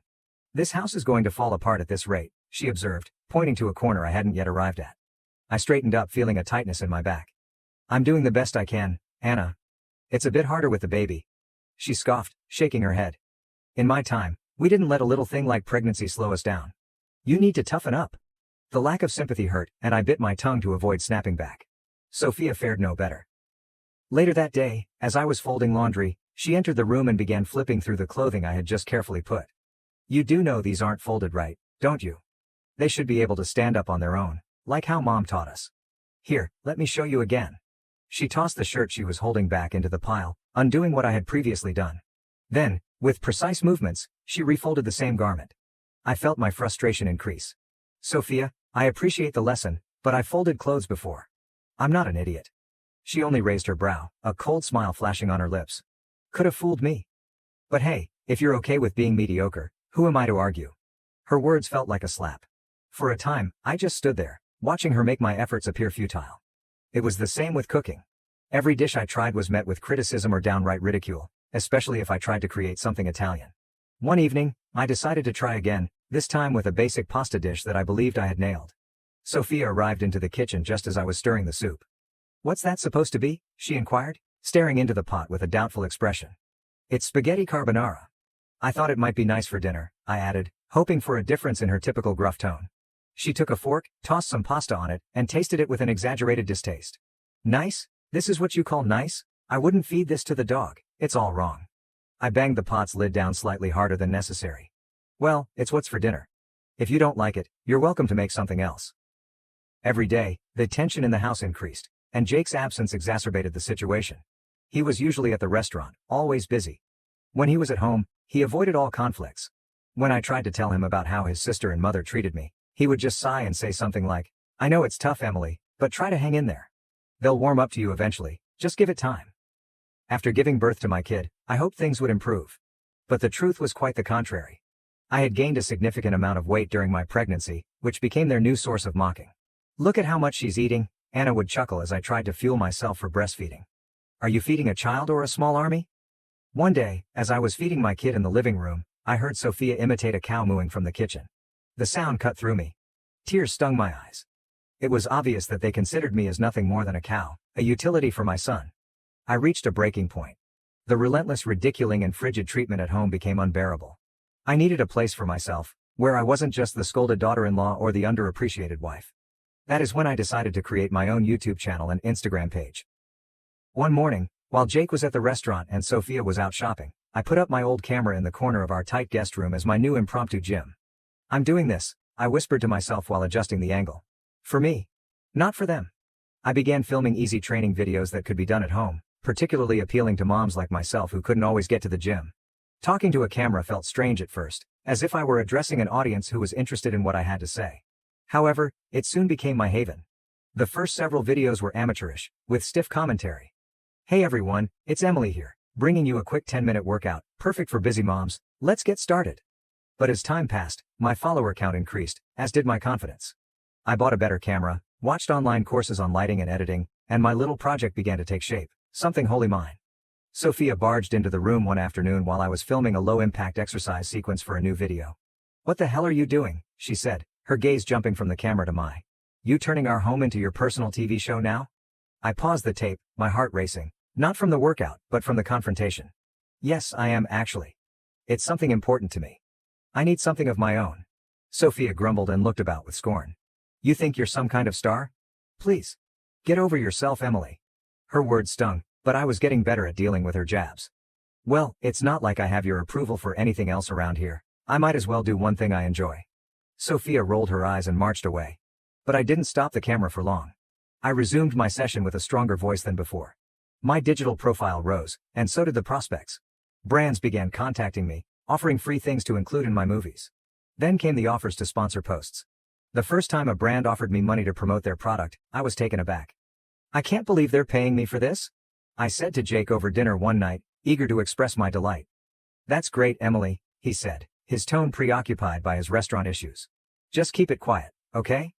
Mom and Sophia don't need to know about this." As I returned to the dishes, a notice appeared on my phone. Another comment. Another follower. Another step away from their disdain, and toward something perfectly commonplace yet utterly mine. "You're doing amazing, Emily. Thanks for sharing your journey." The comment reads, "My channel was no longer just a hobby, it was a thriving business, generating more revenue than Jake's floundering eatery." Soon, I was sending him $2,000 each month to cover household expenses, making it appear like his contribution. Despite my accomplishments, Anna and Sophia continued to treat me as a freeloader. "She does nothing around here, just prances about making her silly videos," Anna would spit when she thought I was out of earshot. Sophia repeated her mother's thoughts, adding her own remarks about how I should do more housework, like a real woman. Then Jake's restaurant had a hard period. One evening, he approached me, looking more weary than I'd seen him in months. "Emily, the restaurant needs a cash injection, badly. Can you help out?" His eyes were begging. I did not hesitate, transferring $10,000 for what he described as urgent developments. He was truly thankful. But it wasn't long before he started begging for more. "Just another $55,000 for the bills this month," he remarked quietly, almost humiliated. I consented because I could afford it, and he was still my son's father, whom he adored. But, deep down, I sensed the imbalance deepening. Not just financially, but also in our relationship. Life at Jake's family home was always difficult. But it became awful when Sophia married and brought her husband, Mark, into our home. The house was full. The house was full, and any sense of solitude or tranquility I had created for myself and my baby evaporated suddenly. Anna, never one to mince words, began calling me lazy and a parasite right in front of my face. "You do nothing around here," she'd say, as I struggled to balance my online business and keeping an eye on my baby. "Just taking up space." It didn't help that Sophia was expecting her first child, and Anna made it apparent that they wanted more space, hinting that my kid and I were in the way. "Soon there'll be another baby in the house, and we can't have freeloaders taking up space," Anna remarked one evening, her gaze drawn to my direction. The atmosphere became cooler, and then, just when things couldn't get much worse, Jake stated that he needed to leave town for a few weeks to handle essential restaurant affairs in another city. He packed up and went, hugging me and our baby goodbye, ignorant to the storm he would leave behind. I attempted to keep things normal by taking my son to school and finishing my videos in the park. However, the day everything actually went apart began like any other, until it didn't. After picking up my son from school, we walked home and spoke about his day. But when we turned the corner, my stomach fell. Our stuff was stacked up on the front doorway, including suitcases, bags of clothes, and even my son's toys. Confused and heartbroken, I rang the doorbell. Anna and Sophia approached the window with chilly looks, unmoved by the sight of a mother and kid stranded outside. They opened the door just enough to speak through, but not enough to let us in. "You need to find somewhere else to stay," Anna stated, her voice stern and uncompromising. I looked at her shocked. "What are you talking about? What about Jake? What will I tell him?" I asked, my voice rising with fear and rage. Sophia chuckled in a nasty, cutting tone. "Tell him whatever you want. He's not here to care, is he?" I frantically tried phoning Jake, but my calls remained unanswered. I had no alternative but to sink deeper into despair and hatred. With no other options, I gathered our belongings and secured a room at a neighboring motel. Sitting in that sterile, darkly lit room with my confused and upset son, I felt something shift inside me. This was more than simply a brief getaway. It was a forced eviction from a life I could no longer bear. I had just finished unpacking our things when my phone vibrated with a new message. It came from Sophia. That was strange. We rarely interacted directly, especially since the fallout. Her message was surprisingly cheerful. "Thought you might want to see what your beloved husband has been up to. A link is also provided." My curiosity piqued. My anxiety increased in my chest. I clicked the link. It redirected me to a social media page with images of Jake. But not on a work trip. The photos showed him cozying up to another woman, having candlelight meals and strolling down the beach with his arms wrapped around her. What is the newest photo's timestamp? Just yesterday. I sat there numb, my phone slipping slightly from my grip as the realization dawned on me. Jake wasn't only away for business. He was living a completely different life, without us. Anger, hot and bitter, welled up inside me. But before I could drown in it, I felt a gentle tug on my sleeve. "Mommy, are you okay?" My son's sweet voice, filled with sincere compassion, drew me back from the edge. I feigned a smile and scooped him up in my arms. "Yeah, buddy, I'm okay. Just a little tired, that's all." I sat there, staring at the television, a mix of rage and betrayal running through me. All this time, I had been the financial backbone for Jake's faltering restaurant and his ungrateful family, who had essentially discarded me and my baby like garbage. And here he was, leading a double life, at my expense. My phone buzzed nonstop for the next week with Jake's calls. When I eventually spoke, his voice was filled with false worry. "Emily, where are you guys? I heard about what happened. You should come back. We have bills to sort out, and the restaurant needs more funding." His statements made my blood boil, but I maintained a neutral tone. "Sure, Jake, we can discuss it. I'll come by tomorrow." "Great, I really think it's best to handle these things in person," he said, relieved. After hanging up, I felt a chilly determination descend over me. He had no idea I knew about his affair. And he had no idea I had no intention of being the forgiving wife who paid his debts. Tomorrow's meeting would be pivotal, and I was prepared. Dropping up my son at school that morning felt like the quiet before the storm. As I traveled to my mother-in-law Anna's house, where Jake, Anna, and my pregnant sister-in-law Sophia would be waiting, my stomach churned with nervousness and determination. When I arrived, Jake appeared relieved, if not delighted to see me. Unlike Anna and Sophia, whose expressions were filled with dissatisfaction. I quickly dug out the divorce papers from my suitcase and presented them to Jake. As he scanned the paperwork, his eyes widened in disbelief. Anna and Sophia smirked, believing it was their victory. But when I turned to face them, the smirk evaporated instantly. "Don't be too quick to celebrate," I cautioned, my voice calm but sharp. "You've been living off my efforts all this time." Jake's face dropped as he confessed to them. "The restaurant, it isn't doing well. It hasn't been for a long time. Anna and Sophia's joy faded, replaced by horror and rage. They immediately turned on him, their earlier delight transforming into wrath. "You've been keeping this from us?" Anna yelled. Sophia yelled, "How could you let this happen?" They were angry not at Jake's lies, but at the loss of their financial safety net.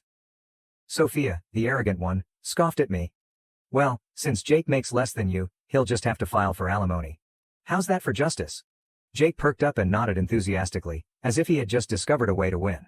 I nearly chuckled at the stupidity. "That's where you're wrong, Sophia," I corrected, turning to face them both.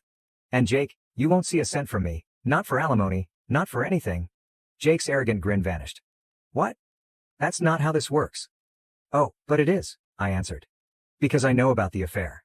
His face lost its color. "How did you?" I tilted my head, pretending innocence. "Your sister sent me everything, pictures, dates, and locations." I gestured to Sophia, whose face had turned pale. "Thanks to her, I have all the evidence I need." The room burst in turmoil. A flurry of accusations, denials, and frantic explanations flew between them. I let them sink in their own muck for a time before I spoke out. "Oh, and one more thing," I said, my voice frigid. "I'm taking back everything I paid for." The room became silent. Every appliance, every piece of furniture, everything. As truth dawned on them, their arguments came to an end. I'd previously arranged for movers. Anna and Sophia worried as they began carrying away the refrigerator, washing machine, flat-screen television, and even the beautiful blender I had purchased for them last Christmas. "You can't do this?" Anna exclaimed, gazing helplessly. "We need those things." I caught her gaze, my tone steady but not harsh. "I did this? And I need them too." The movers kept working, cleaning out about half of the house. As I watched them remove the last of my belongings, I felt lighter than I had in years. A weight lifted from my shoulders. I was no longer obligated to this house, these people, or their deception. I returned my gaze to Jake, who appeared little and forlorn, his hopes for quick money dashed. "Take care of your sister and mother, Jake. That's your job now," I murmured politely, turning to go. As I walked away, I realized it wasn't just a physical departure. It was my final step out of their deceptive clutches, a step toward regaining my life and ensuring a better future for my son and me. Overall, the divorce was a relief rather than a hardship. I battled for compensation for Jake's adultery and obtained alimony for our son. My lawyer handled everything, making the procedure run as smoothly as possible given the circumstances. Jake's family's lives changed considerably as well. Without my financial backing, his restaurant went bankrupt and couldn't survive.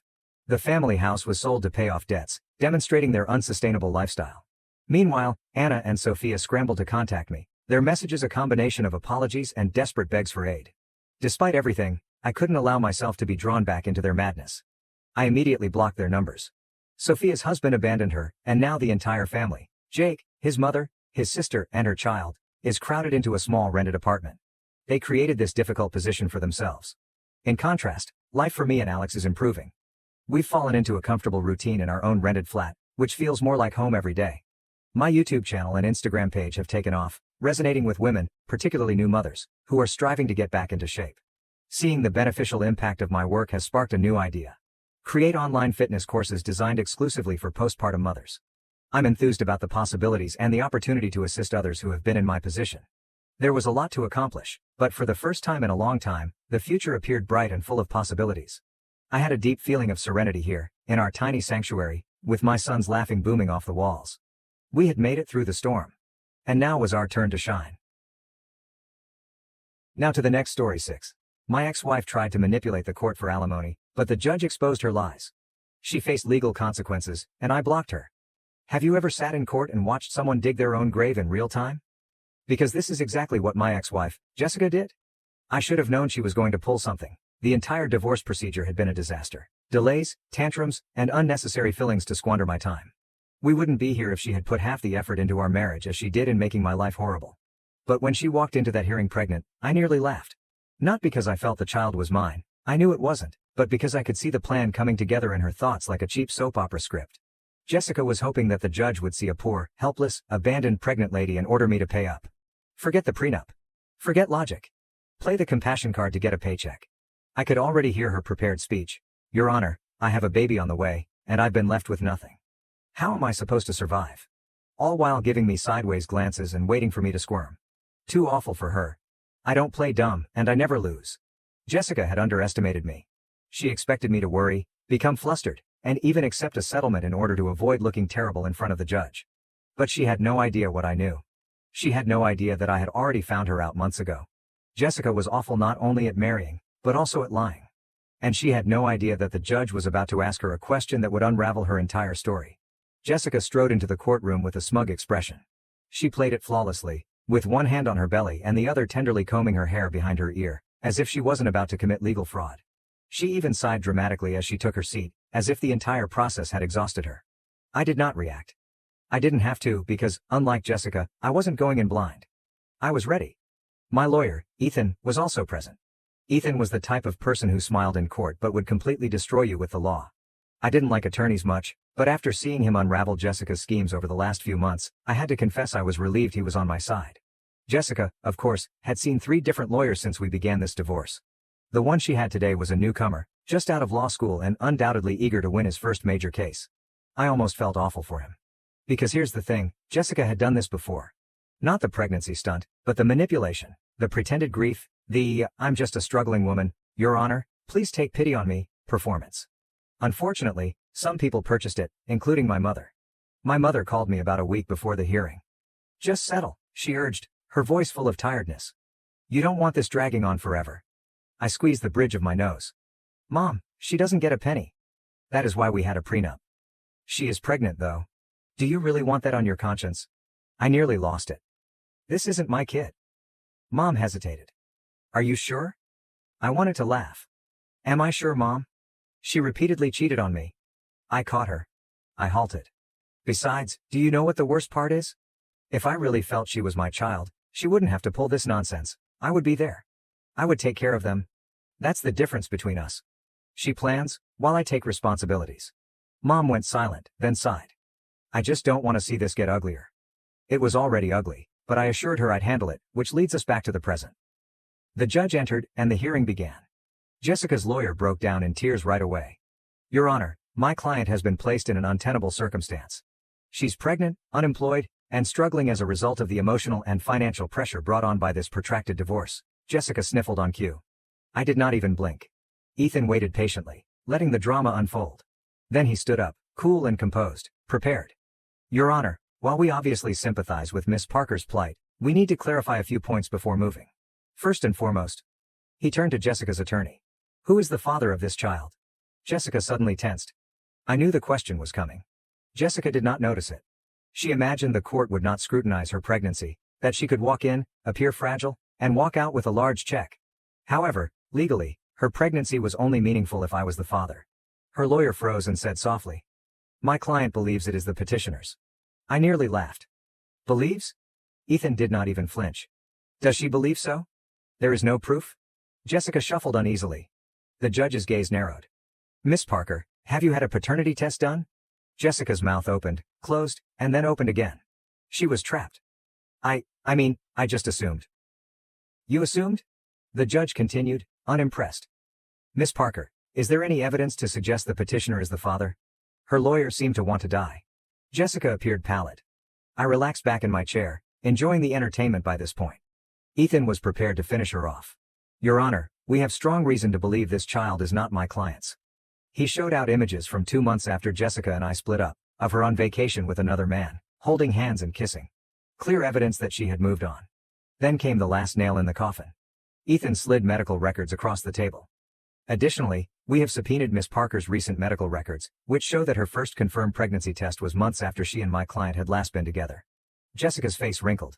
Her lawyer looked at her, understanding she hadn't told him all of this. The judge gave a long sigh and shook his head. "Miss Parker, this court does not tolerate dishonesty. Given the evidence, there is no justification for financial support.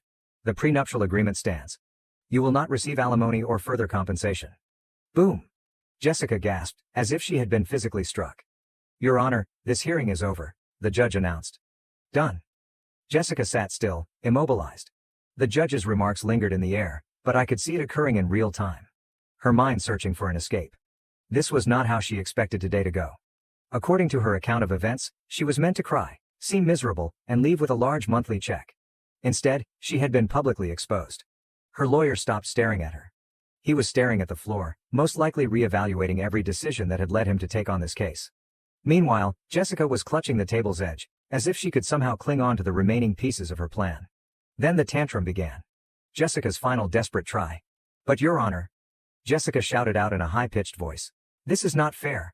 I'm going to have a baby, and he can just walk away. The judge inhaled sharply and rubbed his temples. He was finished. Miss Parker, he stated firmly. This court does not render financial decisions based on emotional appeals. Your pregnancy has no legal bearing on this divorce until paternity is confirmed, which it has not, according to the evidence supplied. But the judge raised his hand. Enough. Jessica snapped. She whirled in her chair, swinging her head at me. Are you really going to do this to me? To your own child? There it was. The final bet. Even after being publicly humiliated, she continued to spread mistrust. The courtroom became silent. Then I gave a leisurely, pleased, vicious smile. You really want to do this, Jessica? I leaned forward and spoke calmly. Do you want to go on record accusing me of being the father? Because we can obtain a court-ordered paternity test straight away. Her face twitched. She had nothing. She knew she didn't have anything. Everyone else in the room felt the same way at that time. This time, the judge did not bother to react. He simply turned to the clerk. The journal is done. Jessica had lost everything. But it wasn't finished yet. The hearing ended, but I wasn't done watching her break down. I went out of the courtroom with Ethan beside me, my mother following a few steps behind. I half expected Jessica to slip out quietly, but I should have known better. She stormed out after me, heels clacking, face flushed, hands shaking. You're a monster, she snarled. You let me sit there humiliated. I gently turned, examining her up and down. I apologize, Jessica. Which part embarrassed you? The portion when you attempted to defraud the court, or the part where you knew I was 3 steps ahead? Her jaw clenched. You set me up. No, sweetheart, I replied, smiling again. You've set yourself up. I just let you walk in. She appeared to want to throw something at me, but then she attempted one more card. She turned to my mother. Are you really cool with this? What did he do to me? Mom hesitated and then crossed her arms. I'm not okay with what you did to him, she told me. You tricked us all once. Never again. Jessica's lips quivered. For a brief moment, I thought she may cry. Then comes the real explosion. I hope you rot, she exclaimed, moving nearer as if she intended to claw at me. I hope you... Miss Parker. The voice sounded from behind her, a severe official tone. Jessica froze. 2 court officers had entered the hallway. Come with us, please. Her head snapped around. What? Why? The judge has recommended an inquiry into potential perjury and fraud, a police officer added. You'll need to answer some questions. Her eyes widened. Wait, no, that's not. However, they were already leading her back into the courtroom. I let out a slow breath. Ethan touched my shoulder. Well, that was satisfying. I smirked. Yeah, it was. Jessica was hauled back to the courtroom. I did not follow. I did not need to. When the court personnel dragged her away, she was no longer my problem, but I made sure to follow up. Turns out the judge wasn't simply upset, he was making an example of her. Faking financial distress? Bad. Attempting to manipulate the court? Worse. Lying under oath? That is perjury. Her bogus claims meant she was now being investigated. The court not only dismissed her alimony request, but also noted her case for probable financial wrongdoing. She dug her own grave. Over the next few months, I learned bits and pieces. The judge fined her for wasting the court's time. Her lawyer dropped her immediately. Her attempt to apply for government assistance? Denied. It turns out they also need proof of paternity. What about the cherry on top? Her new boyfriend has dumped her. Apparently, once my lawyer showed those vacation images in court, the guy began doing the arithmetic. He discovered he wasn't the only one she had been with, and he wasn't sure he was the father anymore. I can only imagine the discourse. A few months following the trial, I received a text from an unknown number. Jessica, I hope you're happy. I glanced at it for a second before typing back. I am, thanks for asking. I then blocked the number. I did not need to hear from her again. She'd spent years attempting to manipulate, control, and milk me for everything I owned. But now she was alone. And for the first time in a long time, I was liberated. Now to the next story 7. Am I the asshole for moving out of our apartment knowing my fiancé and his mom can't afford it without me?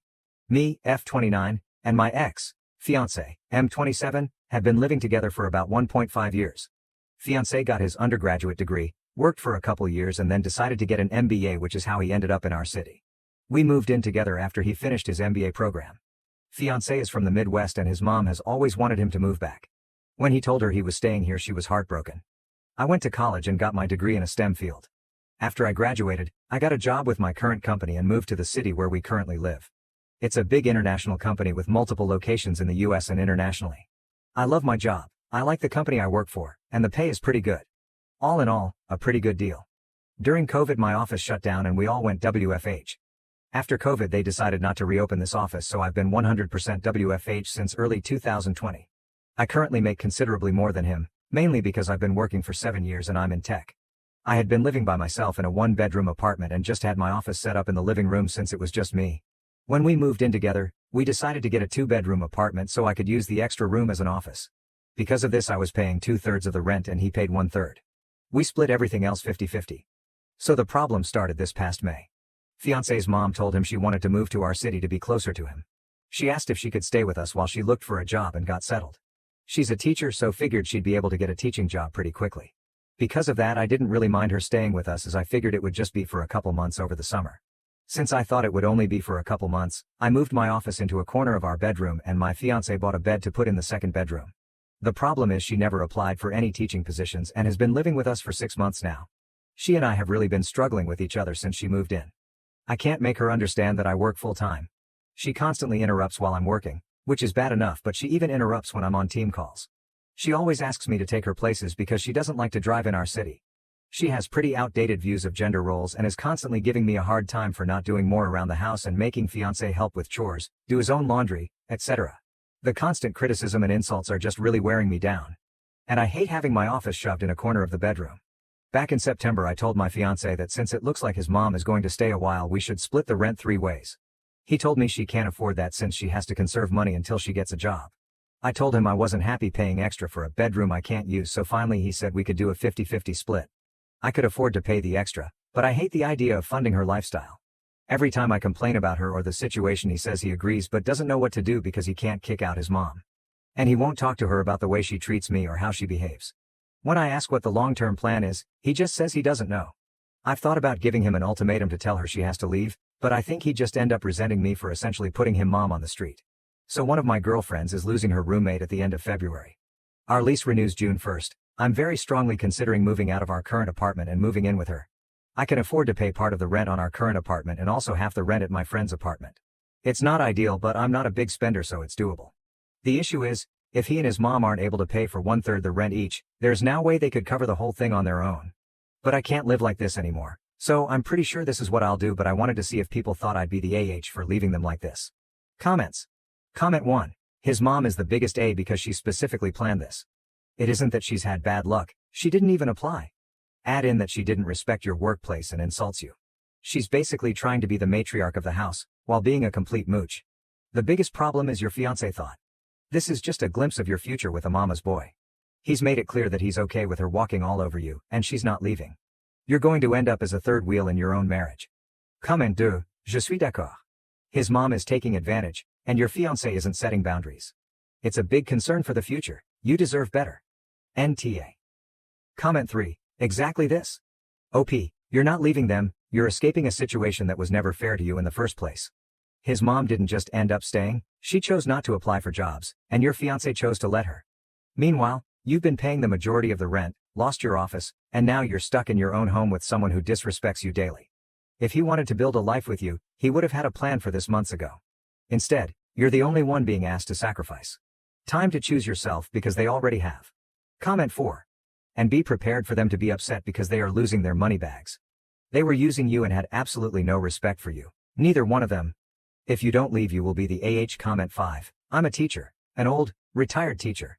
I could substitute teach every day this week if I wanted to do so. I still get requests to apt interview for both public school and private school jobs. MIL could work if she wanted to work. I'm in my late 60s and drive all over and in Mexico and Europe on vacation. She is needlessly helpless. Comment 6. Good news, you discovered your fiancé is a mama's boy before you got legally entangled. The price is 3 months of paying double rent.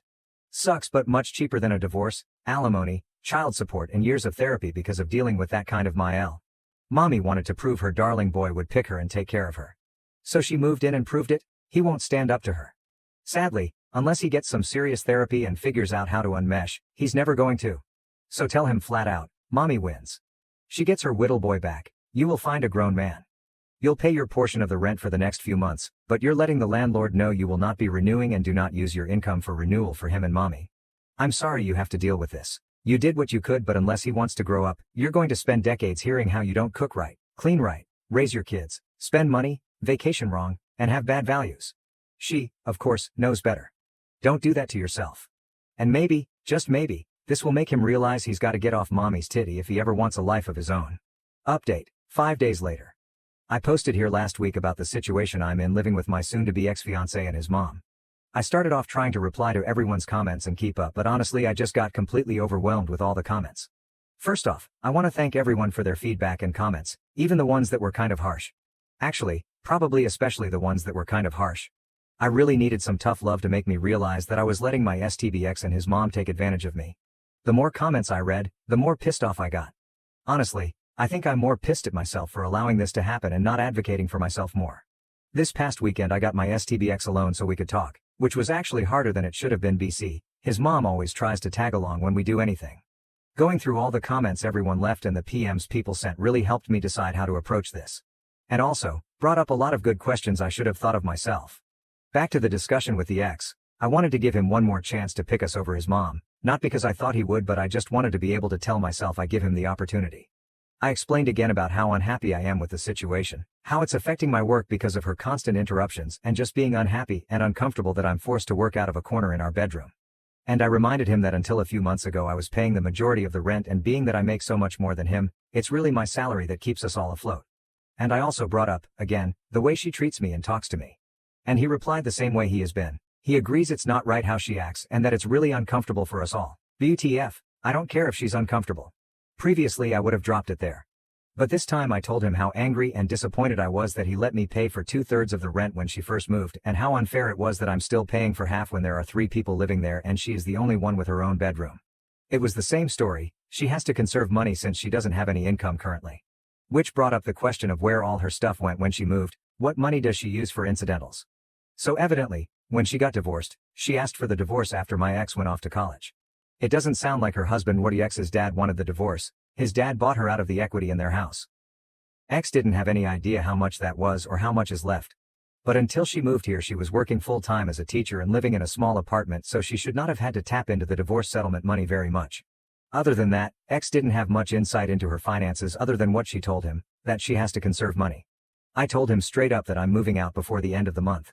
And from now on I'm only paying 25%. As some of the commenters pointed out, she has a whole bedroom while I have to share with a man-child. So she should have to pay twice as much, and after I move out I'm not paying for anything else. No utilities, no food, nothing other than rent. I have a pretty idea what his finances are like, and if he has to pay 75% of the rent all by himself it's going to take a huge chunk of his net income. And after he pays utilities and buys groceries there won't be anything left for incidentals. Rent was due on the 1st but it's not late until after the 5th, so he has 2 days to come up with the dollars. If he doesn't come up with it and I end up covering, then I'll reduce the amount I pay in future months. The only reason I'm going to keep paying any of the rent is even after I move out, I'm still on the hook.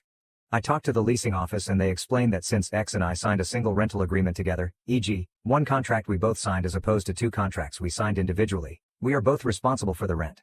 They don't care who actually pays as long as it gets paid. The only alternative would be if he agrees to sign a new lease by himself, or together with his mom. But in all likelihood he wouldn't be able to pass the credit check on his own, so I'm kind of stuck. I don't think he'll do anything stupid though, because he's going to need to find someplace to live after this, and a collection on his credit report wouldn't be good. I also told him that I'm going to find someplace to work during the day until I move so she can't bother me.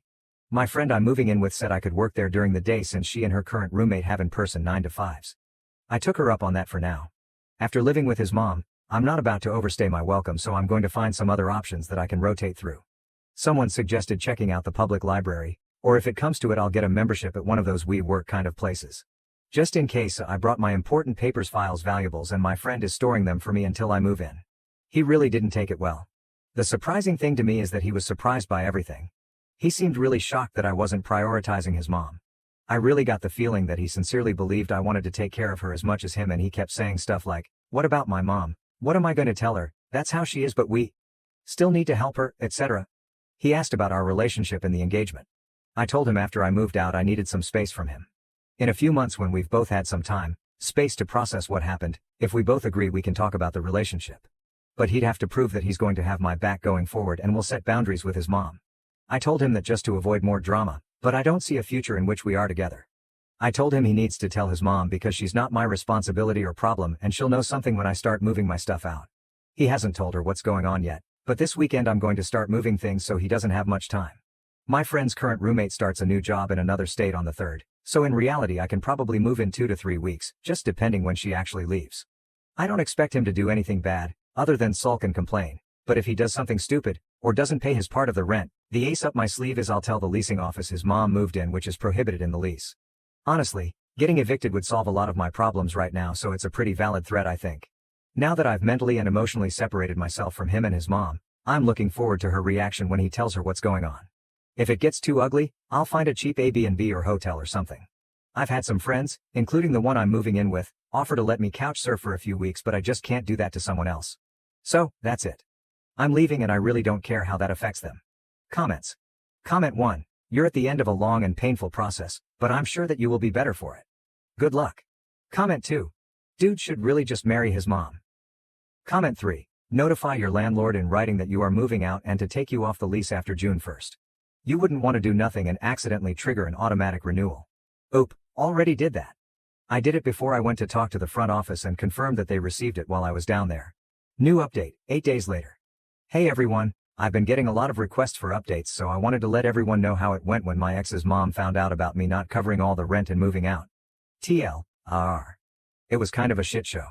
But I'm moved out and I'm off the lease. Family is on the lease now and she and ex's dad are covering half the rent and STBX is covering the other half. Last week I started working out of my friend's apartment, the one I'm moving in with, so I didn't see my ex's mom on Monday. Tuesday around lunch she sent me a text asking where I was. I told her I was working and I'd be home late tonight. She replied that the ex told her I wasn't going to be contributing as much, so she had to loan him money for rent. That wasn't a surprise to me, so I just replied with a thumbs up emoji. I had plans with my friend and her roommate, who I'm also friends with, to go out for dinner and then get some drinks.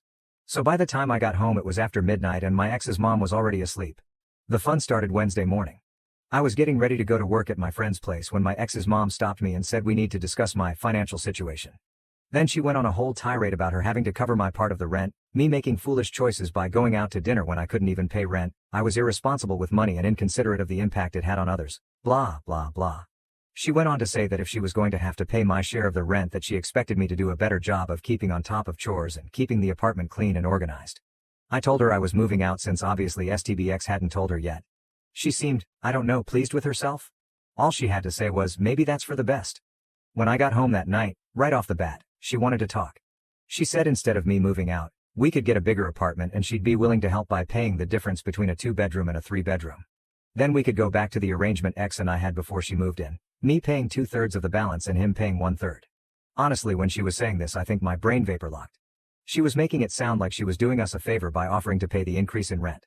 Apparently this man-child who tells his mom literally every single thing about our lives and relationship hadn't bothered to tell his mom how much I was actually contributing. It seems like once she discovered X wasn't paying for everything like she thought, she wasn't as excited about me moving out.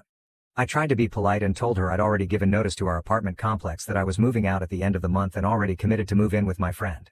She kept pushing the issue and said if she was willing to pay the difference, I should just stay, because that would really be best for everyone. By then I was getting annoyed and told her that because of the way she has been acting and treating me I had no interest in living with her anymore. That's when the best line of this whole dumpster fire came out of her mouth. She said she was worried I was taking advantage of her son, and if we had told her about our financial arrangement she would have been more understanding of why I wasn't keeping up with the apartment. I told her maybe a good lesson from this is to try being nice to everyone in the future and not just the people you think can help you. And I asked her why she didn't help out more since she wasn't doing anything productive all day. She did not like either of those comments and it got pretty hostile with both of us yelling at each other. And to be fair, we both said some pretty awful things to one another. Finally I told her I was going to inform the rental office that she had been living there contrary to the lease agreement because getting evicted would be worth it to see her living on the street. I grabbed my laptop and went to my friend's. I didn't even bother packing an overnight bag. Next afternoon, Thursday, my ex texted me and said he had added his mom to the lease effective the first of the month and that she and his dad, I have no idea how that poor man got roped into this, would pay half the rent and ex would pay the other half. I confirmed with the property manager that I was off the lease and didn't have any further obligation. I got it in email so I have a record. I put disconnect orders in for the utilities under my name and told him to call and set up accounts under his name. I'm going to lose the damage deposit, it goes to whoever is living there when lease ends, but it's a small price to pay to be free. On the way home I stopped and got a bunch of boxes to pack my stuff up. She was pretty hostile when I got home and when she saw how much I was taking she got worse. I ended up taking Friday off to finish packing and on Saturday got some friends to help move stuff to my new place. I'm going to pay my friends some rent for the next 2 weeks until they move out. They didn't want me to, but I'm not going to stay in someone's home and not contribute. If nothing else, living with my ex and his mom taught me that. Last night my ex and I got together and talked for the first time since Saturday. He said his mom is staying until June when the lease is up, then she's moving back to their hometown. According to him, she just really didn't like living here and that's why she didn't try to find a job. Then he asked how long a break I thought we should take. A few commenters gave me a hard time for stringing him along, so I was brutally honest and told him I could not be with someone that allowed others to treat me the way he allowed his mom to treat me, and that I hoped he learned to stand on his own and establish some boundaries. He looked like he was going to cry and just got up and left. As far as I'm concerned, this whole thing is over and done. I'm going to call it a learning experience and be glad I found out how awful my ex's mom was before we got married. The thing that amazes me is the amount of damage this woman leaves in her wake and how utterly oblivious she is. She destroyed our engagement and relationship, is leaving ex in a much worse financial situation, pushed back her ex-husband's retirement by I don't know how many years, since now he likely has to pay off the mortgage, or second mortgage, he had to get to pay her half of the equity. And she made my life hell for 6+ months, and she's walking away completely unscathed. According to my ex, she's going back to her hometown and picking up her old teaching job. I'm thinking about going to visit my parents next week and working from their house. I want to tell them how boring and undramatic they are and how I'm so grateful for that and love them for it. LOL. Comments. Comment 1. Always cut toxic people out of your life. Nuclear missile dodged. Good on you. I hope the old bat thinks of you every day she gets dressed for work. Comment 2. Wee. Glad you got out. He needed to hear the harsh truth of not coming back to him. He did this to himself when he didn't back you up. Who wants to be with a spineless jellyfish? Oop. Honestly, I was intentionally kind of a bitch. He's complicit in torching our relationship, but I did love him. I was worried if I wasn't blunt with him he'd try to talk me into trying again, and I wanted to close that door for good. Now to the next story. 8. Am I the asshole for denying my ex the chance to be a father after he abandoned me and our baby, and now insists on re-entering our son's life 16 years later? Original post, January 19, 2025. Throwaway, so get your "this is fake because new account" comments out early. I, 32F, had a baby boy when I was 16. Yes, I know how that sounds. No, we weren't careful. Judge me all you want on that front, I've dealt with that for years. Mike, 33 million, was my boyfriend then, and when I found out about my pregnancy, he did a disappearing act with help from his family. Something future college star, something. My parents were always blunt. What happened next was my choice. After a lot of thinking, and deciding abortion just wasn't for me, I respect that right, I'm not here to debate it, it was just not for me, I chose to give up the baby for adoption. My parents knew a super sweet couple that were looking to adopt. We met, and I just knew they were the right people. This turned from a teen mistake to an almost surrogacy. I started homeschooling to finish my education and to have a rest. The adoptive parents were with me for everything and even paid for most of the medical costs. The adoptive mother was a teacher, so she helped me with my schoolwork and to prepare for college. They were present for the birth and I refused to hold the baby. Instead, his actual mother did. And it was just right.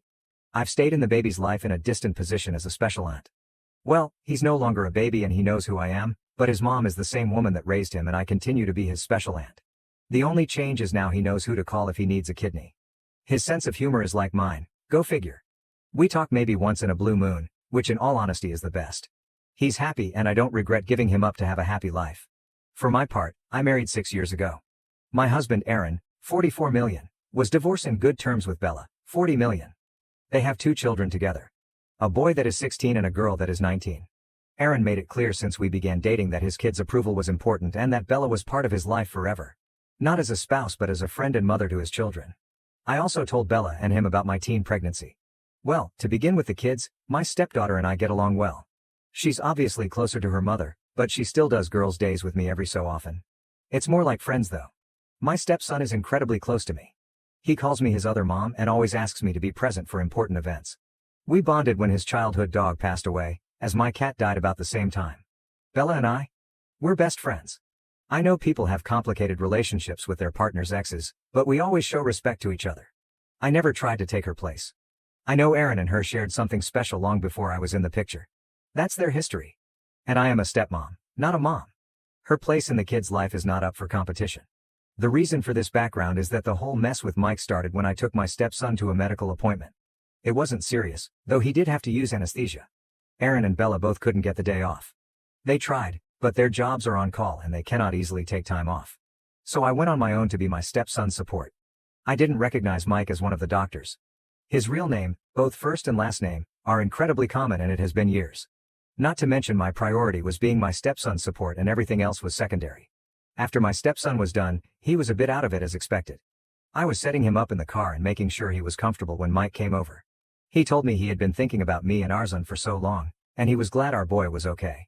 It really took me a few minutes for my brain to click on what was going on, and he kept on rambling about apologies and how he wasn't ready to be a father. Blah blah blah.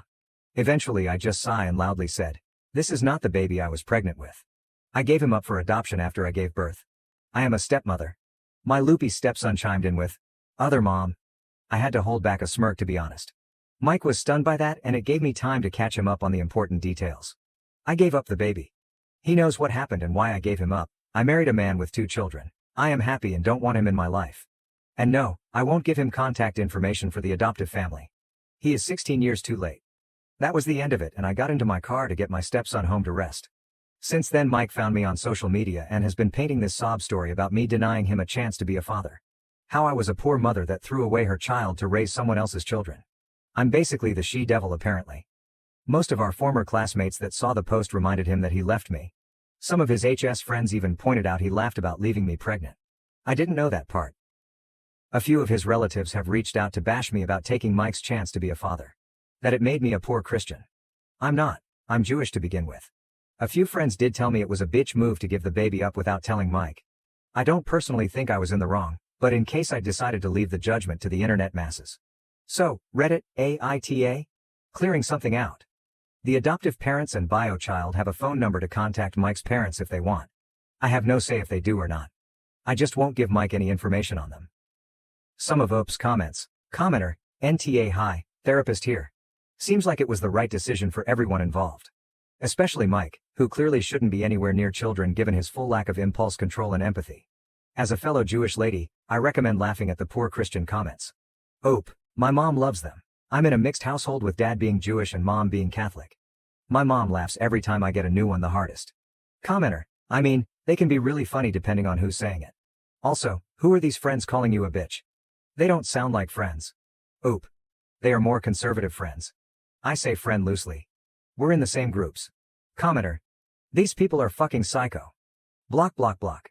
Your bio kid might decide for himself to try and find his bio dad one day, but it's your job to defend his privacy until then. And make sure his decision is informed. He knows that his bio dad is a complete ass. OP. I told him everything when his parents decided it was time to tell him who I was really. I didn't make Mike into a villain, just said he left after I told him I was pregnant and never reached out. He's been clear that while I am his biological mother and Mike is his biological father, he doesn't see either of us as parents. I am his aunt and Mike is a stranger. Commenter. Anta. TF. Also, I'm not judging you for the age gap, but I'm definitely judging Mike. Tell him if he and his friends don't leave you alone that you'll report him to the medical board. Also, maybe ask your son if he wants Mike's contact info, but warn the parents he's bad news. It's your birthday song choice, not yours. Editor's note. This commenter thought Mike was 33 when OOP was 16. He was 17 and OOP clarified that later. OOP. He's had Mike's info for years. Mainly via Mike's parents. I think he called them once and Mike wasn't around or something.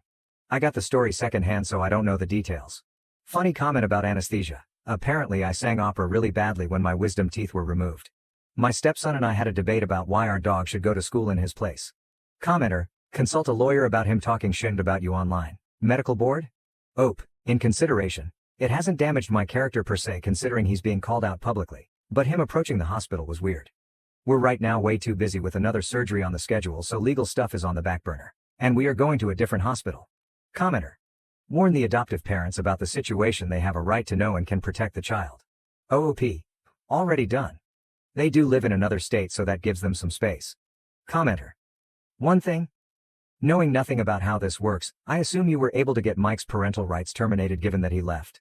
If not, I wonder if it makes sense to give the adoptive family a heads up that he's coming out of the woodwork. Oop. This was a tough situation because he wasn't around and no one in his family willingly gave a DNA sample to establish parenthood. The judge that did the adoption could have demanded it, but she decided for the good of the baby and myself to just terminate both of our rights. And then the baby was adopted. I was basically deemed unfit and the father was not able to be contacted, and the court did try really hard to get him. To another commenter, it wasn't done with his consent. He was MIA. When the adoption process began, we tried to reach out and his family didn't even hold a conversation. The judge involved tried to have the courts contact him and he didn't respond either. Eventually the abandonment time frame was hit and his rights were terminated for abandonment. Mine were willingly terminated since I presented myself as an unfit mother. One more commenter. This was a pain to do? It mainly fell down on abandonment. We had to prove we tried to contact the father, the court had to try to contact the father, and we had to wait for a set time requirement. I just had the right judge that understood I wasn't prepared to be a mother and decided to set things appropriately. Their relationship. Oh, I don't mind it at all. I wanted him to never see me as his mom. I wanted him to love his family. I'm happy beyond the reasons that his life is great because I am not in it beyond a call here and there. He's an amazing young man and it's because he has amazing parents. I do get moments of pain here and there, and then I remember this kid had the best possible life. I wasn't good for him. And he wasn't good for me. It's a sad reality. I don't regret it and I'm glad I was able to bring him for his parents to have him in their lives. Mike was one of the doctors for your stepson's surgery? He wasn't one of our doctors. Just a doctor in the hospital. I spent like 2 hours in the waiting room so I suspect he recognized me. His name was on a plaque with all the doctors' names and I didn't even put 2 and 2 together. I should have, I was just stressed and not really thinking. Commenter, I'm sorry, I reread this 3 times looking for the part where you said you and your family moved away and changed all your identities. Nope, I don't see that anywhere. So, this college star, and his scumbag family knew exactly where you were and how to find you for the last 16 fucking years. And yet you're the monster who denied him a chance to get to know his son and be the dad he was destined to be. Oh, that's just fucking rich. What a bunch of complete asswipes. Don't let him or his douchebag family anywhere near your son or his adoptive parents. Oop, I didn't even go out of state for college. Went to the local university in town, and this isn't a massive city either. Update post, February 5, 2025, 17 days later. This is probably the one and only update I'll be doing. Because to be honest, I got other things to do and I have my main Reddit account for lurking. I'm going to start with the important matter. A lot of people were worried about my biological kid and what he wished for when it came to Mike. Well, I got his permission to post this. He spoke to Mike once a few days after I told him where he could find Mike. I won't share all the details, only the final decision. There won't be any more contact between them. The kid doesn't want a second dad and Mike wasn't willing to be in his life unless he had the position of dad. So he's going no contact with Mike. There was more to it, but it's very personal and I feel it's not my place to share it. The kid and I will continue to have a relationship as aunt and nephew. And he knows whatever he needs medically, I'll always be first in line to give blood, kidney, etc. For those wondering why Mike is so big into contact with the kid, I found out a few details via his friends. Mike can have more kids. He just hasn't had a stable relationship in years. Which I can believe since I finally had enough and decided to accept going to have coffee with him to get some things squared away. My husband came of course, but he sat at another table to let me deal with it. I asked him to. The conversation was a shit show, to be honest. Mike brought me flowers and chocolate-covered strawberries, my old favorites. He treated it all like some date. I nipped that bud immediately. I introduced my husband and told him we were very much in love and happy, so I don't appreciate any attempts at unwanted romance. Once we sat down, he started by telling me what I knew about him having failed relationships. That he felt no woman could meet his standards for a wife and mother to his children since he already saw me as that. He claims he feels guilty for choosing college over me and our baby. He was well aware of the court dates regarding custody and that I was trying to put the baby up for adoption. When he saw me taking care of my stepson, he thought I had chickened out of giving the baby away. Seeing me be all caring for our baby boy made him think how great it would be if the 3 of us could be a family, and maybe have a bigger family down the road. He had the gall to ask me if I would consider divorcing my husband and try to fight for custody of our son. I have to admit, I laughed in his face. I probably was overly cruel, but I had years of stress, heartache, and judgmental encounters to drop on him. I told him all I saw in him was a coward. A coward that instead of staying to make adult decisions decided to run with help of mommy and daddy. That any love I had for him died the day I had to push out a full human being, and instead of knowing I had support from him, there was a big empty spot where the dad was supposed to be. That I almost ruined my life and had to throw away prom, senior pictures, and even graduation, because I was far too pregnant to party, appear in the yearbook or walk onto stage to get my diploma. He got to party and enjoy life while I had to fight tooth and nail for an inch of respect, yet we both had unprotected sex. The only difference is his DAC wasn't big enough to pop a baby out or satisfy a woman to begin with. That was a bit mean, but not sorry. After I calmed down, I simply told him I had a happy life with a man that loves me. Great stepkids are the greatest gift. A best friend who lets me be a stepmom to her children. A nephew who I adore and who, despite our history as biological mother and child, he still loves me as his special aunt rather than hates me. My family is perfect because he's not part of it and I have no intentions to live in his fantasy. And that I can't wait to get pregnant with my husband's child to add to that perfection. I also told him to leave our biological kid alone. He has made his choice and it is up to him if he ever reaches out for Mike. And also let him know I would be making a formal complaint to his hospital for his harassment. Good thing my husband took screenshots, because by the time we got home, Mike had deleted all the posts. A lot of his former friends did repost screenshots making fun of him. The silver line in all of this is that I have reconnected with my high school classmates and to be honest, they are great people. Seems Mike is in a handful that stayed in his school hypes mindset. It's been about 3 days and no signs of Mike. My husband did get the biggest ego boost when he overheard me going off on Mike and has been insufferable, in a good way. So, there's mostly good news. Hopefully one of these days we'll get even more good news since we actually are excited at the idea of having a baby together. Some of OOP's comments. Commenter. Regarding him asking you to divorce your husband and fight together for our son, outside of getting physical, there's practically no overreaction to that. OOP. I almost got physical to be honest, but I had my nails just done. He wasn't worth breaking a nail. Commenter. Very few things are worth breaking a nail, but Han, breaking one to hurt that bastard would have been one of those things. OOP. Yeah, but he's not worth the $150 bill. He wasn't even worth the $14 bill at the cafe. OP explains. It was an anniversary gift from my stepdaughter. Normally my nails are like, 40 maybe? XD commenter. Of course he didn't pick up the check. Oh we left before and I paid my part and my husband's, don't know if he paid his. Commenter. Did he at least leave those strawberries for your husband to feed to while you recline in bed? OP. Nah, we left them on the table for him with the flour. My husband bought me my current favorite, macadamias covered in chocolate. Thank you for watching. If you haven't subscribed yet, please do so and hit the notification bell to stay updated with more shocking real-life stories happening around you.